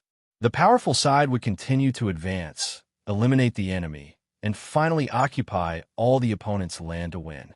Then, wouldn't the Empire be able to fight all the way from the center to the south? Why think about other troublesome things? In the case of a great disparity in strength between the two sides, your idea is right. But this is the war between the Blackwings and the Rising Sun City. In the arms race and local conflicts over the years, we have never had the upper hand. The power of the Rising Sun City Empire is not weaker than ours, or even stronger. If it weren't for the existence of the Great Emperor, the Empire's clan lords, and the Sea Fleet, we wouldn't be a match for the Rising Sun City Empire at all. Even with these, no one can guarantee that we will win this war. Odin didn't understand. Frowning, he asked, So we have to think more about it. Bellona had chewed the beef hard and said inarticulately, Save yourself, destroy the enemy, plan carefully, step by step, find out the strengths and weaknesses of our enemy in terms of army size, sophisticated strength, logistics, and other aspects, grasp the scale of risk and benefit, and try to obtain the greatest fruit with the least loss. Winning is the ultimate goal, and strategy and tactics are means to increase the success rate. Odin's eyes gradually lit up. Looking at Beulonia's expressionless face, he couldn't help rubbing her head. How do you know this? Who taught you? Beulonia is different from Odin, the big idiot. Beulonia can read and think independently. Beulonia dodged the hand that messed up his hair, moved to the side, still sitting cross-legged. Does that mean I can't think? Odin found that he had been ridiculed and quickly counterattacked. You're so powerful. What method did you use to lose all my cards? He didn't say anything and changed the topic expressionlessly.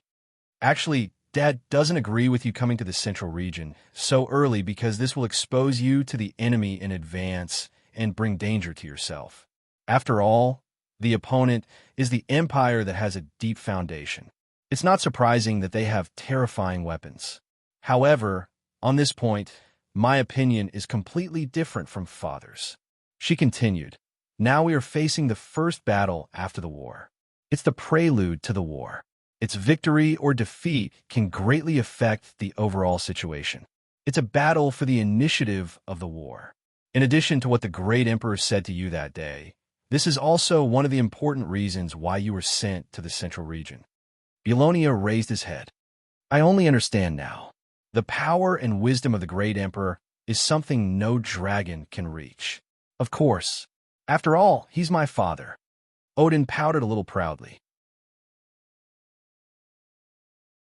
Although Beulonia's father was also very powerful, compared to Caesar, it was like the starlight and the sun. Just by looking at the title, one could tell that they were not on the same level. Beulonia's father was the Poison Fire Prince, and her father was the Dragon King, the Black Emperor. Beulonia didn't say anything and continued to bite the beef in his hand. After a pause, he said in a muffled voice, we are proud of our bloodline, but we shouldn't be proud of our bloodline. At this time, Odin realized that he seemed to have hurt her. He quickly walked over and hugged the dragon, who was younger than him. I was wrong, Beulonia. You're right. I shouldn't be proud of my bloodline. The bloodline should be proud of us. Yes. The war was anxious and the chat was short. Not long after they arrived in the central region, McNeil quickly came to them. We don't need you to hand over the command. Other than the Special Response Force, the Orc Infantry, Centaur Legion, and 4th Armored Legion we brought from the Empire are all under your command. You are still in charge of the strategic and tactical deployment of this war. Odin sat in a chair with her legs crossed and said nothing. Beulonia stood beside her like a little butler and said in an indifferent tone, but from now on, all military operations need to be submitted for review first. Only with the permission of His Highness Odin can it be implemented. Do you have any objections to this? McNeil shook his head. No. Very well. Then, the previous strategy will not change. We still need to seize control of at least one castle before dawn. Medical and logistical supplies will arrive soon. Now you can immediately mobilize the soldiers and continue the attack on Nistu and Koar, Beulonia continued. His Highness Odin will leave the camp and lead the Special Response Force to support the various battlefields. He will execute the enemy commanders on the list in turn, and at the same time, break through the stubborn garrison of the towns. When McNeil's figure disappeared from the conference hall, Odin jumped down from the chair and rubbed her sore calves. It seems that bringing you along was not a wrong decision. At least in terms of posturing, you're obviously better than me. I've always been like this. Yes, if you didn't roll around on the ground begging for cards. Beulonia choked again. He walked to her side, climbed up the chair, stood on tiptoe, and opened his mouth to bite Odin's shoulder. Odin did not mind. Beulonia was sent to the palace by her parents when she was very young and grew up behind her. Although they were not directly related by blood, in Odin's heart, Beulonia was no different from family. It could be seen that this generation of tangerine dragons was far closer than the previous generation. After biting, Beulonia wiped her mouth as if nothing had happened. You should go. The fate of the central region is in your hands. You're not coming with me? It's safe here. I will only drag you down on the battlefield. She picked up the battle log that McNeil had sent and read it. Be careful and don't take risks. No matter how precious this victory is, It is not as important as you. It is the same for the great emperor and the empire. Oh, Odin responded. She felt as if Belonia had suddenly grown up by dozens of years overnight. In a trance, she actually felt as if she was facing Prince Garen. Could it be that war really had the effect of stimulating potential, forcing the little being to awaken some special talent?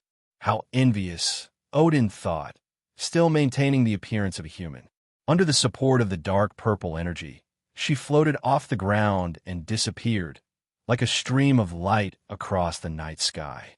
The armored radiation dragons in the Special Response Force received the signal and let out a roar, flapping their wings with flames behind them. The decline of the central region of the Northern Palace was immediately reversed. The addition of the Black Dragon Princess caused a devastating blow to the expeditionary force of the Empire on which the sun never sets. In a brief battle report with rough statistics, it could be seen that on December 10th, 1741, in the short 3 hours from the time the Black Dragon Princess joined the battle to the dawn, 9 military garrisons of the Hajin Alliance were destroyed, 13 senior commanders of the empire on which the sun never sets were executed, and a general was beheaded. When the stars faded and the first ray of sunlight brushed across the central region, the occupied city of Koer also announced its fall.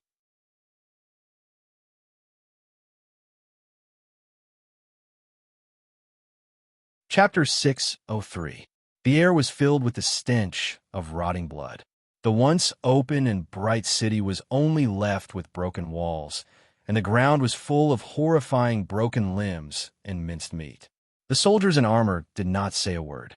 They lowered their heads and dragged the corpses in the dark red mud, preparing to burn them and bury them. Odin felt a little uncomfortable. It was not that she had never seen the cruel reality of the battlefield. She had also revealed her dragon body in the Black Rock Mountain and roared as she killed the demons. However, for some reason, as she grew older, her heart became softer and softer.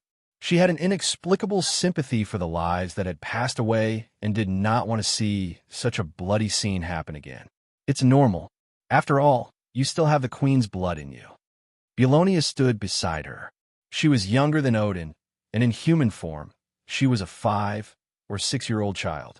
In the face of this cruel and terrifying battlefield, she was not moved at all.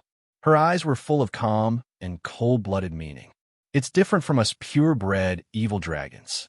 If this sentence was said by someone else, it could indeed be seen as a form of contempt and ridicule, but Belonia meant it literally, so Odin did not mind. Her eyes flowed with a pale golden light as she looked around at everything in front of her. She hesitated and said, "Father said that in order to deal with the upcoming demon invasion, Iradia needs a unified and efficient empire. That's why there's a war." She continued, "But this reason is hard for me to accept. I don't understand. Since the demon invasion is imminent, shouldn't the native life of Iradia shake hands and form an alliance? How can we engage in internal friction at this time, start a war, and kill each other? Are you questioning the orders of your father, the great emperor of the Blackwing Empire?" Belonia turned around and looked up at her expressionlessly. The armored radiation dragons around heard the movement and turned around, blinking their dark golden eyes. "No." Odin shook her head and lowered her eyes. Her eyelashes trembled slightly. "I just don't understand.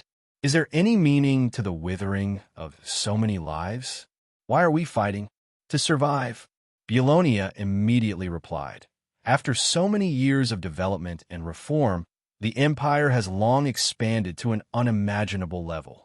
We need more and larger territory to accommodate the habitat, production, and reproduction needs of the various races of the Empire. On the other hand, Iradia's land is limited. Once we expand, we will inevitably occupy the living space of other species. When Dad told me the story of the great emperor leading them to find a first nest, I already understood this principle. This is not a problem that can be solved through negotiations and alliances. There is only a path of life and death. In addition, there are many other reasons, such as the impending invasion of the demons that you said, the secret promotion of the gods to harvest faith, the mutual hostility between the two countries with different development directions, and so on. In addition, the Black Wings Empire is also a very warlike country. Since the Rising Sun City dares to attack our city and burn our fleet, the Great Emperor will certainly return the favor. Belonia looked at Odin's slowly widening eyes and said in a rather helpless tone, "Idiot Odin, you don't think all of this is just because of the Great Emperor's ambition, do you?" Fortunately, it's not. Odin patted his chest to comfort him and said sincerely, "Belonia, you are so smart. In the future, you will definitely become an outstanding prince, surpassing your father. Tangerine will be proud of us," you said. Belonia looked at her, his cheeks cold and his eyes warm. An orc warlord climbed the stairs, and the iron plates of his armor collided with a crisp sound. He knelt down on one knee in front of Odin and beat his chest with his hand. "Your Highness, we have gathered the wounded. After a rough count, there are a total of 72 people who are in critical condition and 480 seriously injured." Before he could speak, Odin had already interrupted him. "They can all survive. Take me there." Hearing the Black Dragon Princess's confident statement, the orc warlord felt the uneasiness in his heart suddenly dissipate. He stood up and led Odin and Belonia to the central square of Korhor. The priests and doctors in white robes were busy. For healing the wounded, the Blackwing Empire currently had two different plans. One was the common divine arts of the temple priests on the continent, and the other was the medical treatment that had been popular in the north for the past 100 years. Under the intervention and guidance of the Empire, the two plans were not opposing, but together formed the existing medical system of the Blackwing Empire. Odin's classes did not include medicine, and she was not a priest of any god. Logically speaking, no matter how powerful she was, she would not have the ability to heal the wounded. However, the faith that had been poured into her by the Empire for many years had allowed her to grow greatly. She had obtained divine power and successfully condensed a divine emblem. The little fellow sank into her sea of consciousness and found the shining divine emblem called Wish from the hazy light of faith. She held it in her hand. "Wish, group healing," she said softly. As soon as she finished speaking, divine power burst forth, and an unparalleled golden light bloomed with Odin as the center. In an instant, it surged in all directions. Unlike Caesar's destructive waves of radiation, the glow that the Black Dragon Princess emitted was gentle and warm. Under the illumination of this light, one could see that the wounded's broken flesh and bones were rapidly healing, and their vitality was re-emerging. The effect of group healing was far more than that. Under the continuous illumination of the glow, the dead and lifeless eyes of some of the orcs and gray centaurs who had just died in Korhor began to regain their vigor, and the fatal wounds on their bodies began to heal. These people who had once died stood up and looked at their hands in disbelief, dumbfounded. A buried radiation dragon crawled out from the ground, flapping its wings to shake off the dust on its body and letting out an excited roar. The light lasted for a few minutes before gradually dying out. Odin had healed everyone in the central square and even in Korhor. This scene was like a miracle, leaving an indelible impression on the people who witnessed it, and they praised and prayed from the bottom of their hearts. After doing all this, Odin's breathing became a little rapid. She took a deep breath and did not turn her head. "Is there still no news of Teacher Corgi? Lord Corgi should be fine." Beronia came to her side, silently, and raised his arm to take her hand. Dealing with the enemy's counterattack is the most important thing. The blood of the Blackwing clan flows everywhere in this city. You don't want to give up this land that is soaked in the blood of your people, do you? The Blackwing Empire's attack on Korhor was as sudden as the attack on the Rising Sun City. This shocking news immediately spread throughout the Central Plains. As soon as dawn broke, armored soldiers broke into the camp. The people waiting for the news slowly checked the communication crystal by the charcoal brazier. They looked at it 3 times before finally confirming the truth. In just one night, Blackwing had broken through the defensive line of the Hajin Alliance and successfully occupied the city of Kolar. The beasts could not wait to show off their power. The Dark Emperor had even sent his daughter. The commander in a fur coat whispered and could not help but praise. Blackwing's actions can be predicted, but with such accurate predictions, it seems that the scholars in the Learning Tower are not all idiots. Attack? General Lion. The adjutant was eager to try and could not hold back the excitement in his heart. They had already set up traps and were just waiting for these beasts to rush out of the forest. Of course, this is an orderly battle to seize the initiative of the war. Even if we have to pay a high price, we must firmly grasp victory in our hands. Black Wings underestimated our determination. Lion Albert said, "Besides, Odin Tangerine is there. If we catch her, we can even force the Black Emperor out of Iradia. I'll inform the spellcasters to immediately prepare the Radiant Moon Ring. The army is on standby and can attack at any time." "No." The commander in a wolf fur coat stood up. "I'll watch them prepare."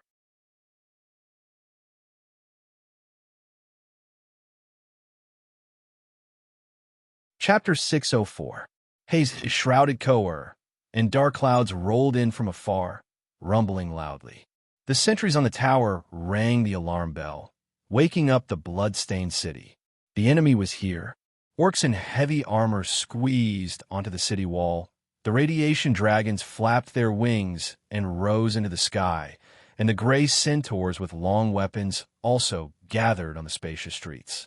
The Black Wings, who were supposed to be defending, took the lead in attacking, and the radiation dragons found a huge floating city in the thick clouds. They cried out to their companions, and then began to kill fiercely. No humans appeared. What blocked the radiation dragons were hard city walls and powerful magic shields. The sky fortresses were continuous, protecting the floating city in the center. The attack of the flying dragons could not even delay them for a moment. These fortresses did not slow down, pushing from the other side of the sky, approaching the location of Koer. Floating city. Odin raised her head and looked at these amazing creations from the empire where the sun never sets, trying to search for relevant information in her brain. The only time it appeared before was during the confrontation in the central region. After discovering that we had blocked the sea and land from the various countries in Hajian County, the empire where the sun never sets used the floating city to send supplies and counterattack at the same time. Belonia tiptoed on the city wall with his back to Odin and said, "The empire knows very little about it, because the empire listed the information about the floating city as top secret. Even the shape-shifting monsters that were arranged to lurk early on could not obtain effective information. Do you remember the great emperor's strategy of the offshore platform?" Belonia suddenly turned his head and glanced at Odin. Without waiting for her answer, he continued to talk to himself. "I think the floating city and our offshore platform are the same thing. Compared to weapons, it is more like a mobile military base used to deliver troops and logistics. I have to say, in this field, the empire on which the sun never sets is more than one level ahead of us. Whether it is operating efficiency or the degree of generalization, the floating city is obviously better than the offshore platform." With that, the little bean sighed like an adult. "But that's a magic creation." Odin took 2 steps forward. "Dad said that magic creations without physical objects and technical foundations are like aggregated sand towers, festering with a light touch." "It does sound like what the great emperor said." Belonia nodded. "But this is not an ordinary magic creation. It is the technological crystallization of the empire where the sun never sets. With our ability, I'm afraid it will be difficult to deal with such a sky fortress. Let's give it a try." Odin was eager to try. She handed the command of the battlefield to Belonia, and the dark purple energy around her formed 2 illusory wings behind her. Her feet, she floated in the air and went alone to face the majestic sky city. Beolonia's voice gradually. Although the city was, and the city had a long time, and the city was, but at the city had, and it, and the city, to the city, and the city was. It looks like the work of a demon. It once fought in the abyss, Odin thought. While Odin was looking at the floating city was also looking at her. A group of archmages and legendary spellcasters were gathered in the core ring tower, and information about the Black Dragon Princess appeared one by one under the flowing magic screen. Twilight Lord, Odin Tangerine, 57 years old, the only descendant of the Black Emperor, the heir of the Northern Empire, a 57-year-old demigod, the spellcasters were discussing. No one did not know the weight of these words. Even Feline Ramft, who died at the hands of the Black Emperor, as a direct descendant of Mystra and the candidate to be the next goddess of magic, had only just stepped into the legendary realm at this age. Odin Tangerine, on the other hand, had already become a demigod. Her future achievements would probably be greater than her father's. Activate the Radiant Moon Ring, Leon Albert said calmly. When information showed that the Black Dragon Princess had appeared in the central region, the empire on which the sun never sets immediately became vigilant and highly concerned. They ordered the commander of the Daybreak Legion to be stationed in the floating city and personally command the battle. The order was passed, and the weapons were deployed. A hazy halo spread out from the center of the city and enveloped the surroundings. The Radiant Moon Ring was the representative of the empire on which the sun never sets. Inside the ring were tens of thousands of spell models, from weak to strong. Under the condition that the energy supply was guaranteed, it could burst out with energy that was no less than a large-scale spellcaster group. Odin raised her hand and grasped the brilliant emblem in her mind. She knew at a glance that this thing in front of her was not easy to deal with, so she directly used her divine power. Wish Collapse. This was the manifestation of the power of the god of wishes. The divine power in Odin's body surged and turned into invisible blades that slammed into the light screen of the floating city. Although the attack was not visible to the naked eye, everyone could hear the rumbling coming from the Radiant Moon Ring. In an instant, more than 50 spell models were completely erased and disappeared. At the same time, the spellcasters in the floating city who were controlling the weapons also retaliated. Powerful spells were activated and shot out from the ring. Although I can't do what Dad did, this kind of spell is definitely useless. Odin raised her head. Wish Dispel. Divine power spread out and enveloped the turbulent flow of spells, then swallowed and dispelled them. Raging Flames. Frost Arrow. Wild Wind Blade. The weapon manipulators activated dozens of spells in a short period of time. In fact, they knew very well that these low-level spells would not be effective against a demigod enemy. They just wanted to test the waters and weaken Odin temporarily, creating an opportunity to spread out spells.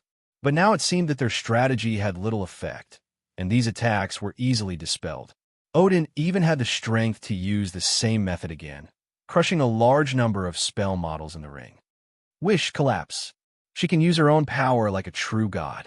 Leon frowned and stared at the Black Dragon Princess in the light screen. Seeing that the weapon manipulators were defeated one after another, he decided to change his strategy. Activate the self-consciousness of the Radiant Moon Ring. Against such an enemy, you can't do better than the ring itself. The ring stopped and ignored Odin's attacks for a short period of time. After paying the price of hundreds of spell models, it began to rotate counterclockwise. Since then, this ultimate weapon had been completely awakened. It began to analyze the enemy's life level and energy characteristics and made targeted adjustments. Divine Power Destroyed. This was the first spell that the Radiant Moon Circlet had cast after gaining control of itself. It wrapped itself in a shell that could resist divine power, and then began to cast a series of spells at an astonishing speed. Blocked Faith, Domain Restraint, Silence. Odin's combat experience was not as rich as her father's, and such a sudden combination left the little dragon a little bewildered. She opened her mouth, wanting to make a wish to get out of this predicament. But the faith in her sea of consciousness became especially distant and difficult to absorb, and her divine power did not seem to listen to her orders. The Black Dragon Princess was in trouble, but the emotionless Arcanitech machine would not give her a chance to breathe. The Radiant Moon Ring cast another series of spells against dragons. Drowning Dragon, frenzied dragon mystique, blood boil.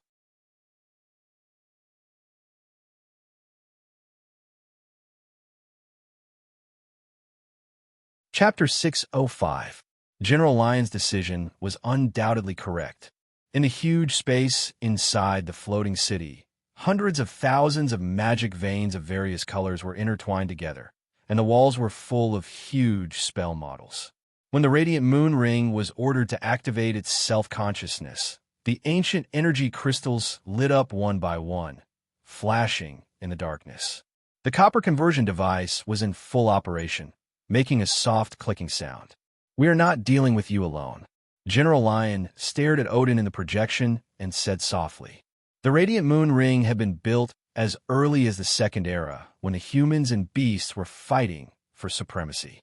At that time, the Empire on Earth had already realized that it was a concentrated manifestation of magic technology.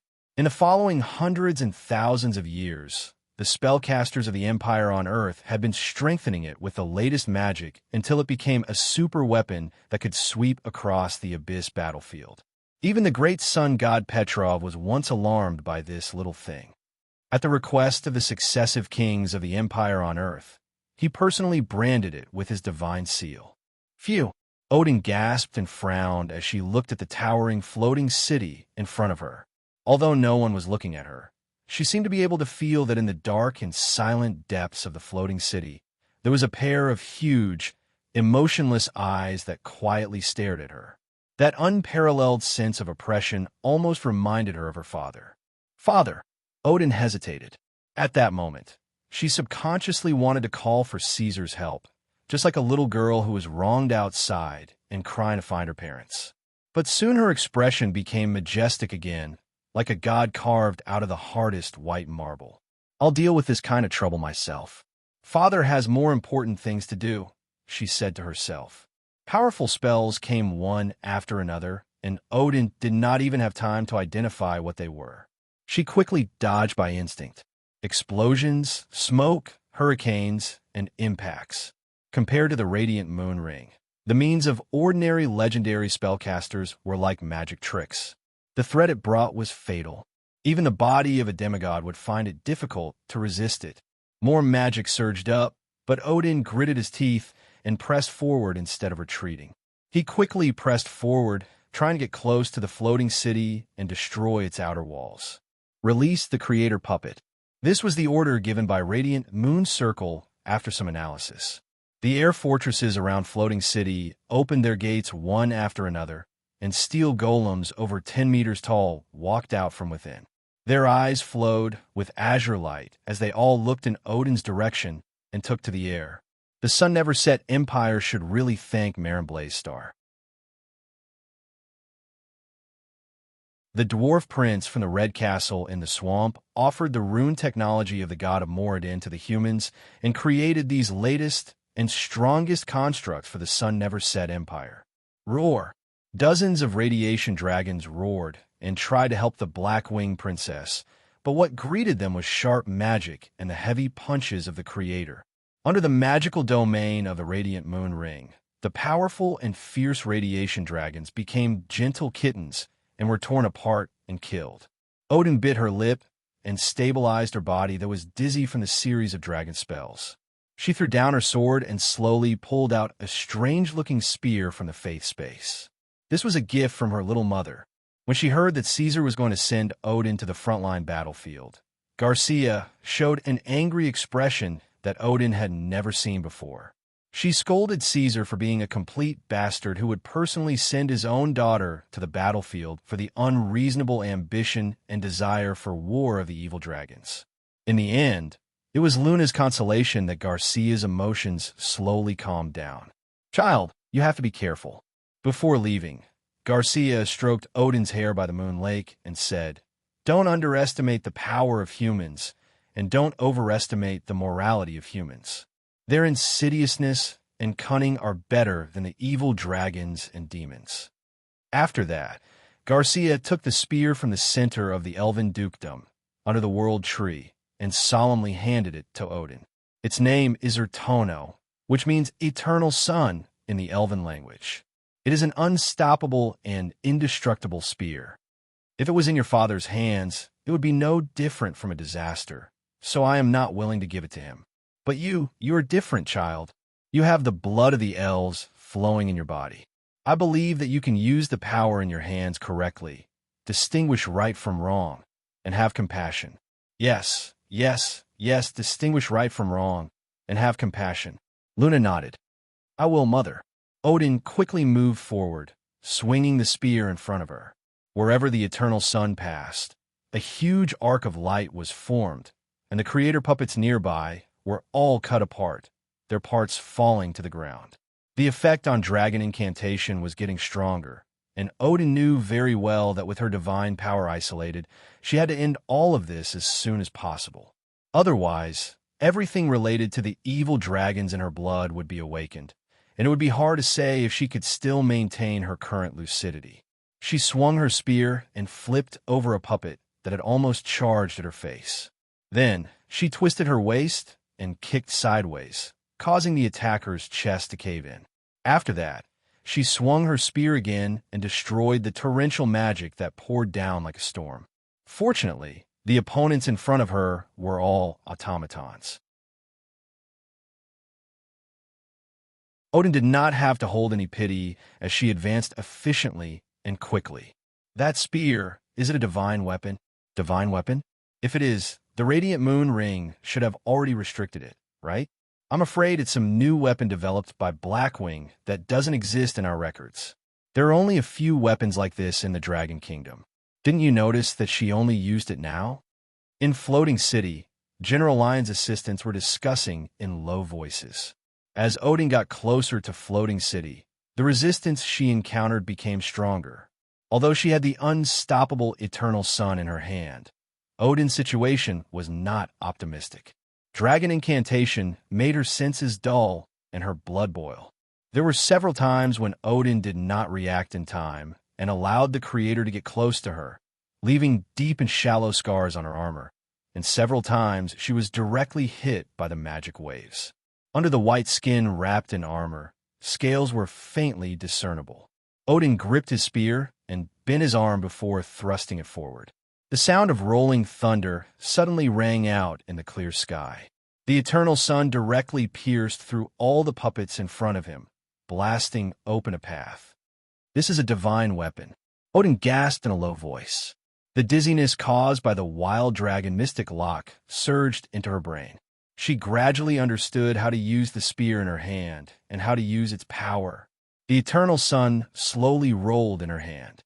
At first, it was very slow, but soon it accelerated to a speed that was indiscernible to the naked eye, turning into a green stream of light.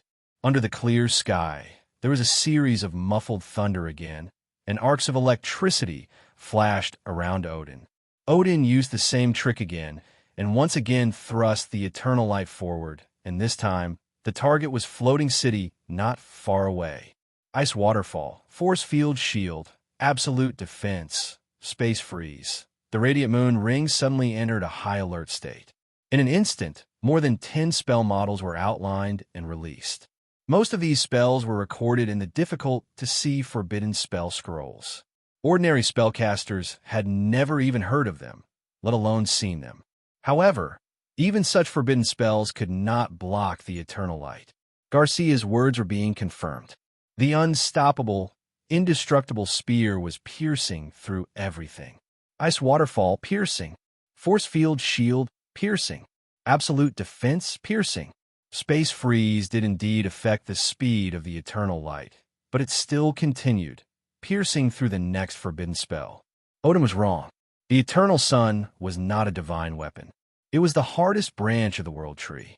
Even if the World Tree in the Elven Duchy was still very young and far from being fully grown, it still carried the power of the laws of the Iradia material plane. No matter how powerful the forbidden spell was, it could not fight against the fundamental laws of this world. The Floating City's own magical defense was also forced to activate. Under the eternal light, there was a loud bang, and then it collapsed. This unparalleled giant city was collapsing. The walls that hadn't shaken for thousands of years were peeling off and collapsing. General Lion stopped laughing. The power of the rules that surged towards him firmly locked his body, and the breath of death licked his cheeks. Even when he faced the Abyss Kings in the Abyss, he didn't have this kind of fear. He was like a prisoner who was nailed to the cross. For a moment, almost everyone thought that the radiant moon ring was going to be destroyed, including Lion. However, an even more brilliant light bloomed from within the floating city. The mark that Pyro left on the radiant moon ring was officially awakened. Unparalleled divine power swept across the sky above Kohler, and the light of the sun annihilated the eternal light. At the same time, the radiant moon ring, which had blocked the attack, immediately began a fierce counterattack. A wave of spells that were 100 times stronger than before burst out, landing on the unprepared Odin. You're tuning into the Warrior Lore YouTube channel. Don't forget to subscribe and join us on this journey to catch the most captivating stories.